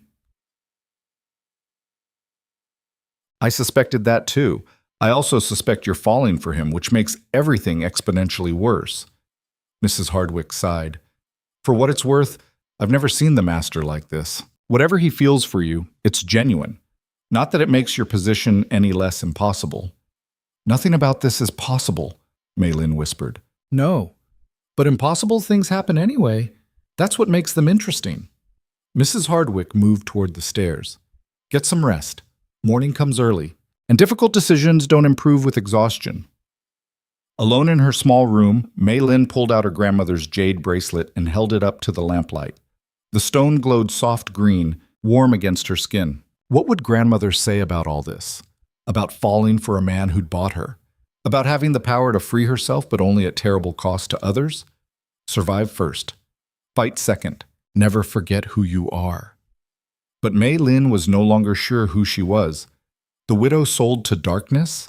The gardener bringing life to dead spaces? The woman who'd saved a broken man's life and somehow fallen for him in the process? She was all of those things, and none of them. The next days passed in a fog of indecision. Mei Lin continued her work mechanically while her mind churned through possibilities. She could take the evidence and run, expose everything and damn the consequences. She could stay silent and serve out her false sentence. She could confront Hartwell herself, demand he release the other women before she went public. Every option led to pain. Lucien gave her space, but she felt his eyes on her constantly.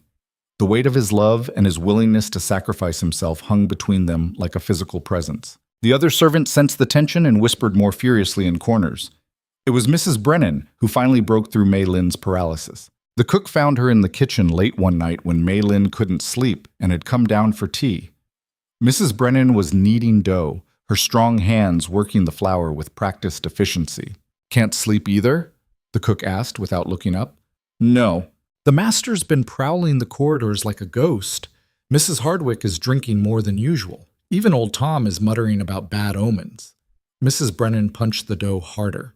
Whatever's happening, it's affecting the whole household.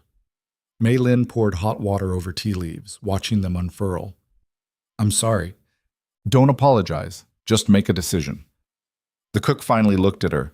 I gave you a hard time when you first arrived. Thought you were putting on airs, acting better than the rest of us. I was wrong about that. The admission surprised Mei Lin. Thank you. Don't thank me yet, because I'm about to tell you something you won't like. Mrs. Brennan shaped the dough into a ball. That man upstairs loves you, really loves you, in a way I haven't seen in all my years here. And from the way you look at him, you love him too. It's complicated. Love usually is. But here's the thing, girl. You think running away will solve everything. That exposing the fraud and destroying the master's reputation will make you free. The cook's eyes were sharp. But freedom isn't just about escaping. Sometimes it's about choosing what you're willing to fight for. I don't understand. You were sold on false pretenses. That's evil, and the men who did it should burn. But you were also brought to a place where you found purpose, connection, maybe even love. Running away means losing all of that. Mrs. Brennan covered the dough with a cloth. Fight for justice, absolutely. Expose the bastards who hurt you and the other women. But think carefully about whether you're running toward freedom or just running away from something good because it scares you. The words hit Mei Lin like a physical blow. Was that what she was doing? Using righteous anger as an excuse to flee before her feelings for Lucien became too real, too dangerous? He bought me, she said weakly. Yes, and he's offering to destroy himself to free you. Those two truths can exist at the same time. Mrs. Brennan wiped flour from her hands. I'm not saying what's right for you. Only you can decide that. But make sure you're deciding based on what you actually want, not what you think you should want. After the cook left, Mei Lin sat alone in the kitchen with her tea growing cold and her mind spinning. What did she actually want? She wanted justice for herself and the other women trapped by Hartwell's scheme. She wanted the men who'd profited from selling vulnerable widows to face consequences. Those wants were clear and uncomplicated, but she also wanted Lucien, wanted his quiet presence in the conservatory, his rare smiles, his willingness to be vulnerable despite years of armoring himself against pain. She wanted more afternoons talking about everything and nothing. She wanted to see if what they were building together could survive outside the strange bubble they'd created. Those wants were messy and complicated and completely at odds with her desire for freedom. Unless an idea began to form in Mei Lin's mind. Risky, probably foolish, but possible. She'd need Lucien's cooperation, and she'd need courage she wasn't sure she possessed. But if it worked, maybe she could have justice without destruction. Maybe she could save the other women without sacrificing what she and Lucien had built. Maybe she could choose both freedom and love, instead of having to pick between them. Dawn was breaking when Mei Lin finally climbed the stairs back to her room. She'd made her decision. Now she just had to convince Lucien to go along with a plan that could either save them both or destroy them more thoroughly than any scandal. She found him in the conservatory the next afternoon, exactly where she'd known he would be. He was standing by the herb beds, touching the lavender plants with gentle fingers, and Mei Lin's heart clenched at the sight of him. Lucien. He turned, and the hope and fear warring in his expression made her want to cry. "I've made a decision," she said before she could lose her nerve. "About the contract, about Hartwell, about everything." "All right." His voice was carefully neutral, but she could see him bracing for whatever blow she was about to deliver. "I want to expose him. I want justice for myself and the other women he sold." Mei Lin moved closer. "But I don't want to do it through the authorities. Not yet." Lucien's brow furrowed. "I don't understand." "Hartwell profits because women like me are too scared or too ashamed to fight back. We're immigrants, widows, vulnerable. We accept our fate because we think we have no power." Mei Lin's hands clenched at her sides. "But what if we took that power back? What if we confronted him directly, made him release the contracts himself? That's dangerous. Men like Hartwell don't just surrender their profits. Which is why I need your help. Your name, your influence, your willingness to threaten him with exposure if he doesn't comply." She met Lucien's eyes. "We go to him together. We tell him we know about the fraud. We give him a choice. Release all the women he's sold, or we take the evidence to every newspaper and magistrate in London." Lucien was quiet for a long moment, considering. He could refuse, go public himself, claim we're trying to extort him. He could, but you said he has connections to employment agencies, other wealthy buyers. A public scandal would destroy his entire operation, not just his reputation. Mei Lin's voice gained strength. "He profits from secrecy. We threaten to tear that secrecy apart. And if it works? If he agrees to release everyone? Then the women go free without destroying your name in the process. Hartwell's operation dies, but quietly. No scandal consuming Blackthorn Manor." She paused. "And my contract is dissolved based on fraud, making me legally free." Understanding dawned in Lucien's eyes. "You want to fight for your freedom instead of just accepting it as a gift." "Yes, because if you simply tear up the contract, I'll always wonder if I stayed because I wanted to or because I felt obligated. But if I fight for it myself, earn it back," Mei Lin's voice caught, "then whatever happens between us afterward will be real, built on choice, not captivity." Lucien crossed the space between them in 3 strides. He stopped just short of touching her, his hands hovering near her face like he was afraid she might disappear. "You're extraordinary," he said roughly. "Brilliant and brave and so much stronger than you give yourself credit for." "I'm terrified," Mei Lin admitted. "This could all go horribly wrong." "Yes, but it could also work, and either way we'd be fighting together instead of you facing it alone." Lucien's eyes searched hers. "When do we go?" "Tomorrow, before I lose my nerve." "Tomorrow, then." He finally touched her, his fingers brushing her cheek with heartbreaking gentleness. "Whatever happens, Mei Lin, I want you to know that I'm with you, not as your master or your owner, as a man who would do anything to help you take back what was stolen."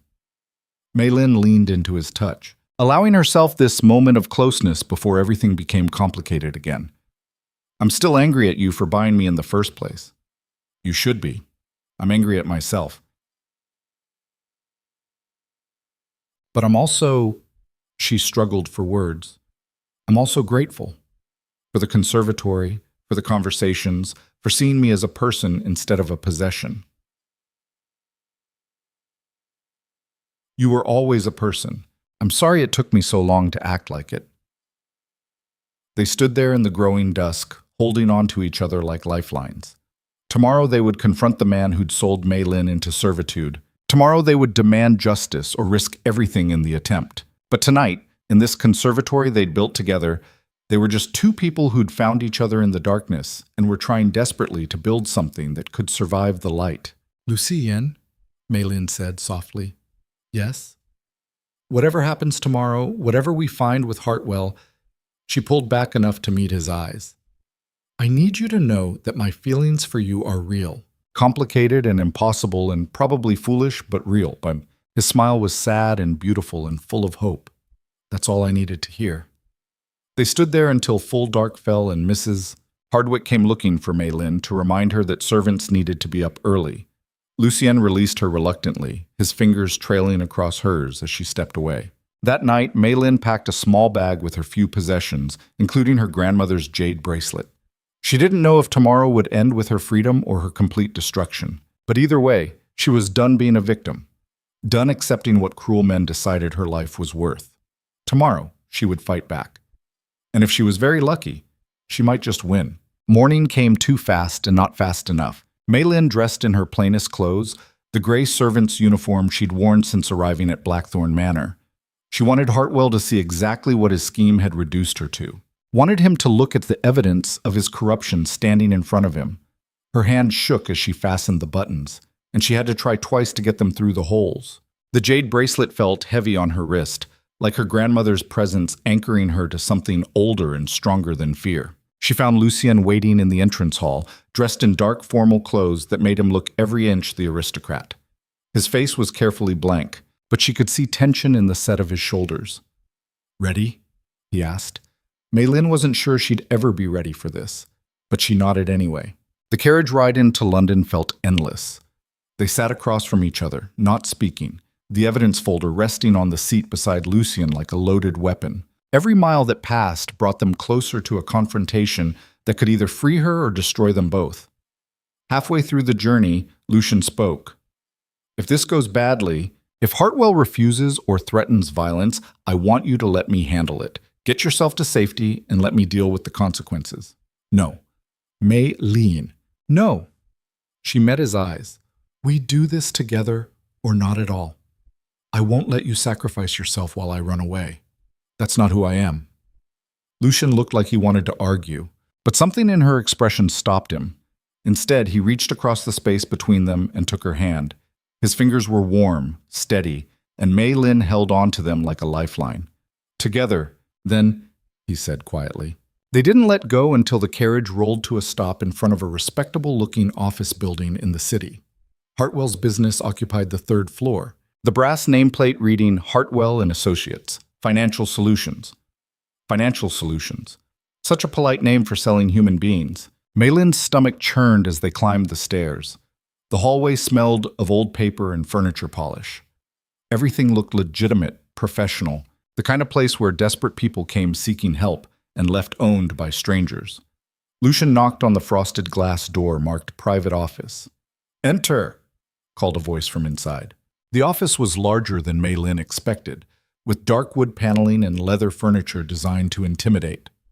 Cornelius Hartwell sat behind an enormous desk, a thin man in his 50s with spectacles and the same cold smile Maylin remembered from that terrible night in Whitechapel. He looked up and his expression shifted to surprised recognition.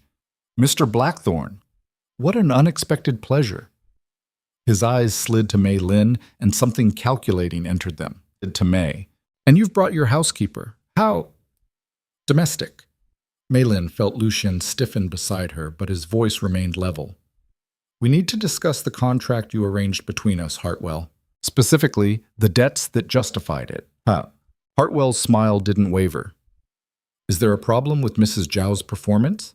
I assure you the contract allows for reasonable disciplinary measures if her work is unsatisfactory." "Her work is exemplary," Lucien said coldly. "The problem is with the debts themselves. They were fraudulent." The temperature in the room seemed to drop 10 degrees. Hartwell set down his pen with deliberate care. "That's quite an accusation, Mr. Blackthorn. I hope you have evidence to support such a claim." "Uset passen." Lucien opened the folder and spread documents across Hartwell's desk. Handwriting analysis showing that half of Wei Zhao's gambling markers were forged. Financial records proving the debts were inflated by nearly £10,000. and a pattern of similar cases involving Chinese widows over the past 5 years, all handled through your network. Hartwell examined the papers with an expression of mild interest, like he was reviewing a menu rather than evidence of his crimes. When he looked up, his smile had turned razor sharp. Impressive investigation. You've been busy. He leaned back in his chair. But tell me, Mr. Blackthorne, what exactly do you intend to do with this information? Just That depends on you, Luce Yen said. We can go to the authorities and let the courts handle this. Your operation will be exposed, your clients will be investigated, and you'll likely spend the next decade in prison. Or, Hartwell's tone suggested he wasn't particularly worried, or you release every woman currently held under these fraudulent contracts, voluntarily, quietly. You dissolve your operation, return any fees collected, and disappear from the servitude business entirely. Lucian's voice was steel. In exchange, we keep this evidence private. Hartwell laughed. Actually laughed, the sound harsh in this confined space. You're offering me blackmail dressed up as mercy. How very noble. I'm offering you a choice, Maylin said, speaking for the first time. Her voice came out stronger than she felt. Face justice publicly or end this privately. Either way, your trafficking scheme is finished. Hartwell's attention fixed on her, and Maylin saw recognition flicker across his face. He remembered her. The desperate widow signing papers with shaking hands while men in clean suits carved up her life. Mrs. Zhao, still playing the victim, I see. His smile was cruel. Tell me, how has servitude treated you? Has Mr. Blackthorne been appropriately gentle? Lucian moved so fast Maylin barely saw it. One moment he was standing beside her. The next he had Hartwell pinned against the wall, forearm across the man's throat. Choose your next words very carefully, Lucian said, his voice deadly quiet, because I am barely restraining myself from breaking your neck for what you've done. Hartwell's face was turning red, but he managed a strangled laugh. Violence against me solves nothing. You think I work alone? I have partners, investors, clients across England who profit from my services. Kill me and someone else steps in to fill the gap. Lucian released him with a shove that sent Hartwell stumbling back to his desk. Then give us their names, every person involved in this scheme. We'll make sure they all face consequences.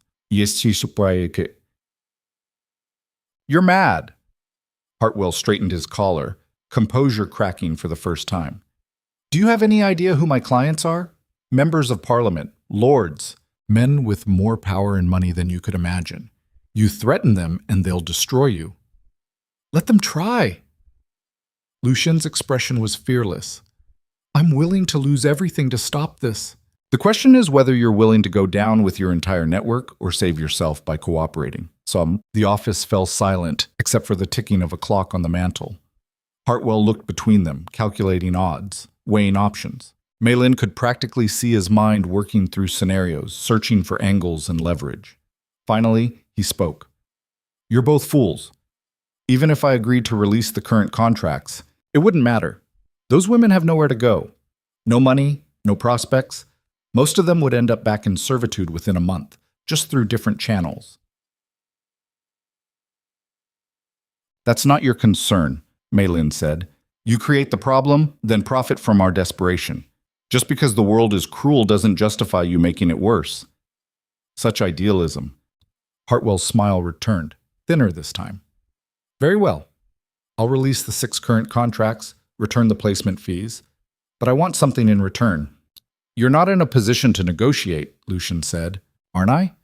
You want this handled quietly, which means you need my cooperation. Otherwise, you could just go to the police right now. Hartwell folded his hands on his desk. I want a letter, signed by both of you, stating that the contracts were dissolved by mutual agreement, no fraud involved. Insurance against you changing your minds later. Lucian looked at Maylin. She could see the question in his eyes. Was this acceptable? Could they give Hartwell this protection in exchange for the women's freedom? It felt wrong, like letting him escape real justice. But if it freed 6 women from servitude, if it ended his operation without months of legal battles that might fail anyway. Fine, Maylin said. We sign your letter, but we keep the evidence. If you ever return to this business, if we hear of even one more woman sold through your network, we go public with everything." "Agreed." Hartwell pulled out paper and began writing. "I'll need a few days to contact all current contract holders and arrange the releases. Some of the women are quite distant. You have 48 hours, Lucien said. Every woman freed and documented, or the deal is void. 48 hours. Ambitious." But Hartwell was already writing faster. "I assume you'll want Mrs. Zhao's contract dissolved immediately?" "Obviously." Hartwell finished the letter and slid it across the desk along with another document, Mei Lin's original servitude contract. "Sign the letter and I'll void this contract right now. You'll walk out of here a free woman, Mrs. Zhao. No obligations, no debts. Isn't that what you wanted?" Mei Lin stared at the papers. Her contract, the document that had owned her life for months, sitting there ready to be destroyed. Freedom was literally one signature away. But something in Hartwell's expression made her pause. He looked too satisfied, too much like a man who'd just won instead of lost. "What's the catch?" she asked. "No catch. You win. I lose. Congratulations." But his smile suggested otherwise. Lucien picked up the letter, reading it carefully. His expression darkened. "This is deliberately vague about the reasons for dissolution. It could be read as us admitting the debts were legitimate. Merely protecting all parties involved," Hartwell said smoothly. "You want discretion? I provide it. Sign or don't sign. Your choice." Mei Lin took the letter from Lucien and read it herself. Hartwell was right. The language was ambiguous enough to be twisted later, but it didn't explicitly protect him from prosecution either. It was a gamble, trusting that their evidence would outweigh this letter if things went wrong. "We sign," she said. "But we're also filing a copy of the evidence with the solicitor. Instructions to go public if anything happens to either of us." Paranoid but fair. Hartwell produced a pen. "Shall we conclude our business?" Lucien signed first, his signature harsh and angular. Then he handed the pen to Mei Lin. Her hand trembled as she took it. This signature would free her, but it would also let Hartwell walk away from years of trafficking with nothing more than a slap on the wrist. It felt like a betrayal of every woman who'd suffered under his schemes. But it would also save 6 women currently trapped, would stop him from creating more victims. Sometimes justice was messy, incomplete, frustratingly imperfect. Mei Lin signed her name. Hartwell took the letter, examined both signatures, then pulled out a match. He held it to Mei Lin's contract and let the paper catch fire, dropping it into a metal trash bin where it curled and blackened. "There, you're free, Mrs. Zhao, no longer bound by debts or contracts." He smiled at them both. "I trust this concludes our business?" "Not quite." Lucien produced another paper from his coat. "The names. Every person involved in your operation. You promised cooperation." "I said I'd release the women. I never agreed to betray my associates." Hartwell's expression hardened. "That wasn't part of our deal." "Then the deal is void." Lucien reached for the evidence folder. "Wait." Hartwell's mask cracked further. "You have what you wanted. Mrs. Zhao is free. The other women will be released. Why do you need the names?" "Because this is bigger than one man's operation," Mei Lin said.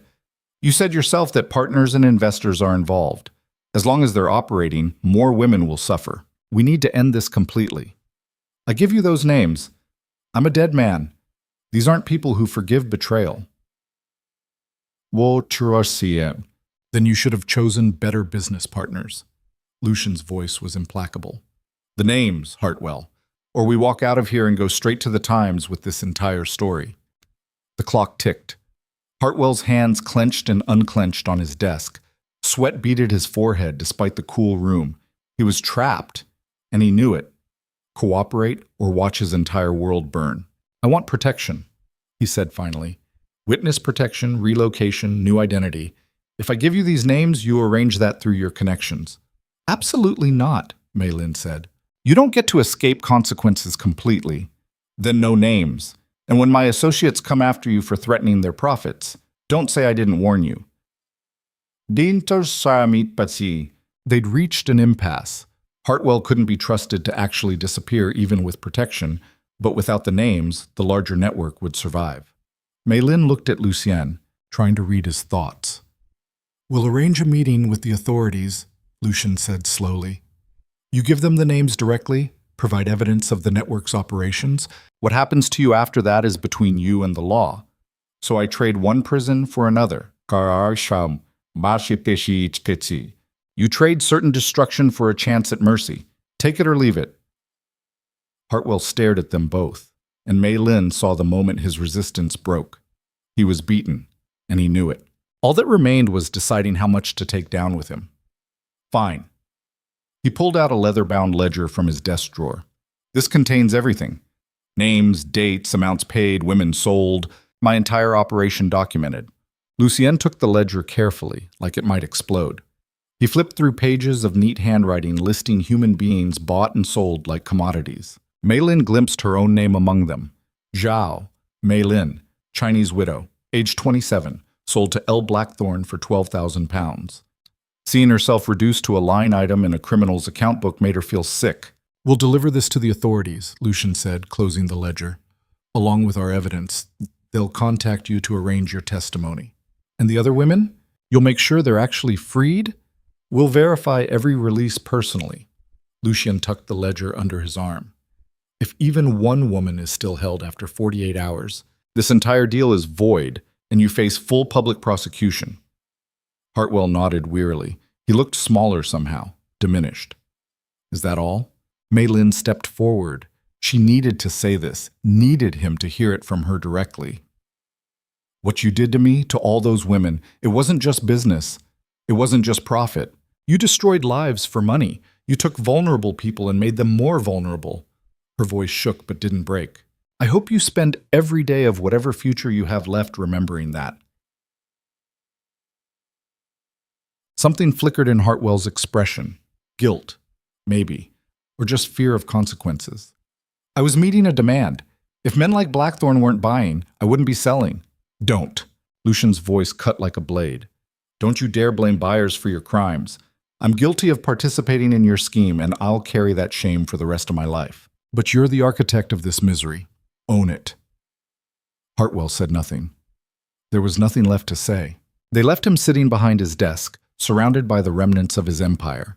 The door closed behind them with a soft click that sounded like an ending. Mei Lin made it down 2 flights of stairs before her legs gave out. She sat heavily on a step, breathing hard, the reality of what they'd just done crashing over her like a wave. I'm free, she whispered. The contract's gone. I'm actually free. Lucien sat beside her, close but not touching. How do you feel? I don't know. Relieved. Angry that he gets any kind of deal. Scared that it won't actually work. She looked at him. What if he doesn't follow through? What if those other women stay trapped? Well, then we make good on our threat. We expose everything and deal with the fallout. Lucien's expression was resolute. But I think he'll cooperate. He's a coward at heart. Cowards always choose survival. They sat there on the stairs while people passed them on the way to other offices, other business, completely unaware that 2 people's entire world had just shifted on its axis. What happens now?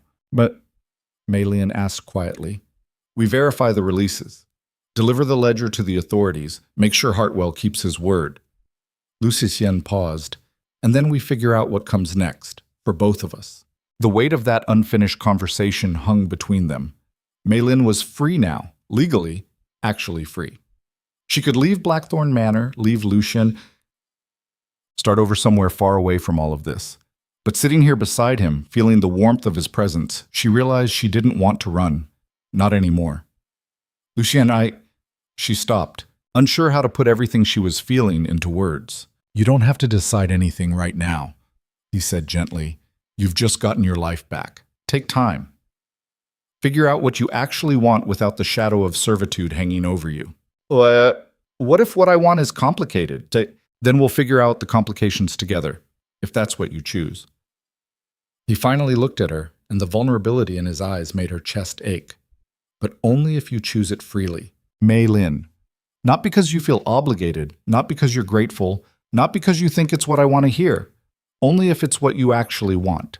Mei Lin thought about the conservatory they'd built together, the conversations that had slowly unraveled both their defenses, the way he'd looked at her during the fever, lost and desperate and painfully human, the way he'd been willing to destroy his reputation to free her. She thought about running away to some new city, starting fresh with no history and no complications. It would be simpler, safer. But simple and safe weren't what she wanted anymore. "Can I ask you something?" she said. "Anything."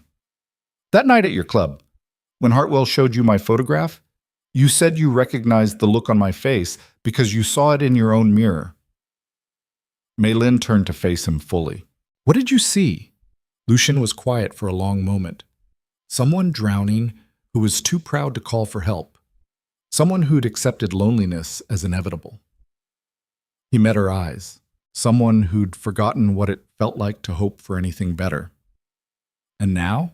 Now I'm sitting on a staircase with the woman who saved my life in more ways than one, trying very hard not to beg her to stay. His smile was self-deprecating. His smile was, "So, I suppose some things have changed." Mei Lin felt something unlock in her chest, something that had been held tight since the night she'd signed those papers in Whitechapel. "I don't want to leave," she said. "I should want to. After everything that's happened, I should run as far from you as possible, but I don't want to." Hope and fear warred in Lucian's expression. "Why?" "Because when I'm with you, I feel like myself again. Not the desperate widow, not the servant bought to pay debts, not the victim of Hartwell's scheme. Just me." She touched the jade bracelet at her wrist. "My grandmother used to say that the people who see us clearly are rarer than jade. You see me, Lucian. Even when I was trying to be invisible, you saw me." "You're impossible to not see," he said roughly. "You walk into dead spaces and bring them back to life. You fight for people who can't fight for themselves. You're the strongest person I've ever met." "I'm terrified. So am I." He reached for her hand, hesitating until she closed the distance between them. His fingers interlaced with hers, warm and steady.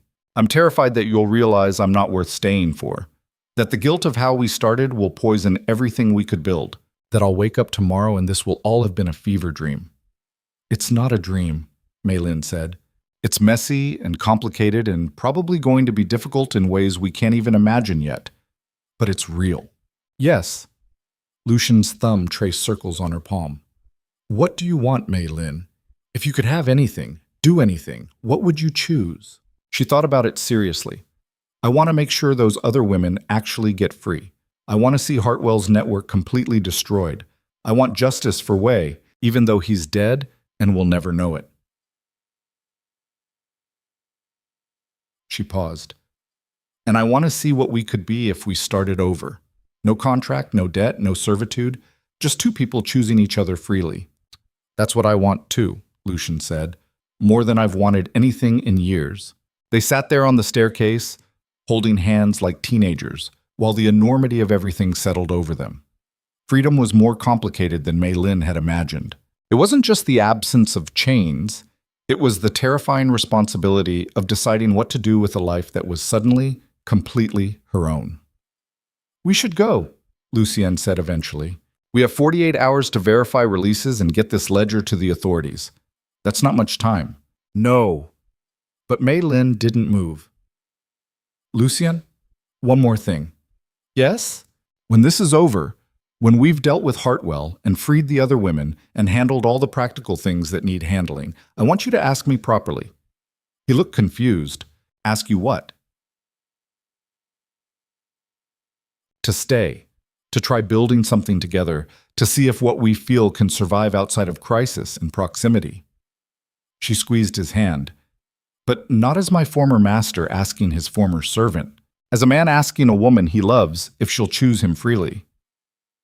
Understanding dawned in Lucian's expression, followed by something that looked almost like joy. "You want me to court you? Properly?" "Yes." Flowers and conversations and dinner. All the normal things people do when they're falling for each other. Mei Lin felt herself smile for the first time since entering Hartwell's office. "Think you can manage that?" "I'll do my absolute best." Lucian stood and offered her his hand. "Though I should warn you, I'm catastrophically out of practice with courtship. Good thing I'm patient, then?"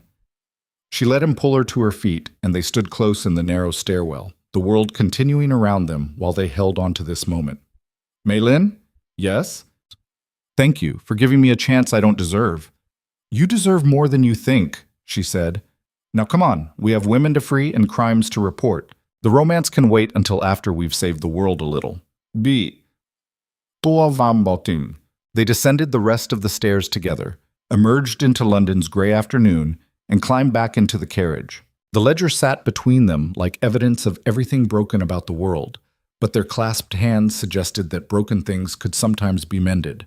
The next 48 hours passed in a blur of frantic activity. They took the ledger straight to a magistrate Lucian knew personally, a man he swore could be trusted.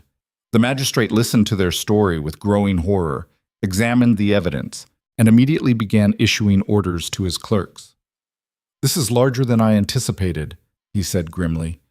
Some of these names, these are men with significant power. Prosecuting them will be difficult. But possible, Mei Lin asked. Possible. Likely very messy. He looked at them both. Are you prepared for the attention this will bring? The scandal? Lucian's hand found Mei Lin's under the table. We're prepared. The magistrate nodded. Then I'll begin proceedings immediately. Hartwell will be brought in for questioning tomorrow.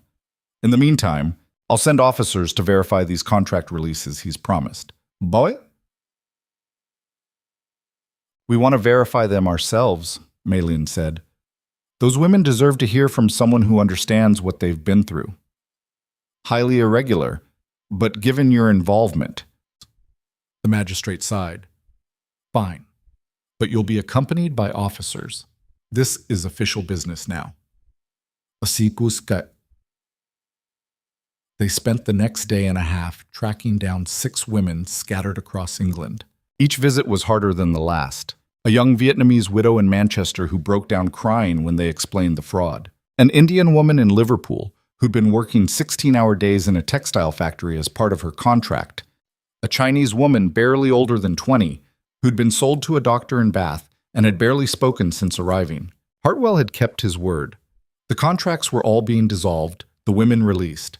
But the damage he'd done was evident in every pair of frightened eyes, every trembling hand accepting the papers that said they were free. Mei Lin spoke to each woman in whatever English they understood, offering what comfort she could. She gave them the address of an immigrant aid society in London that Lucian had funded to provide temporary housing and assistance.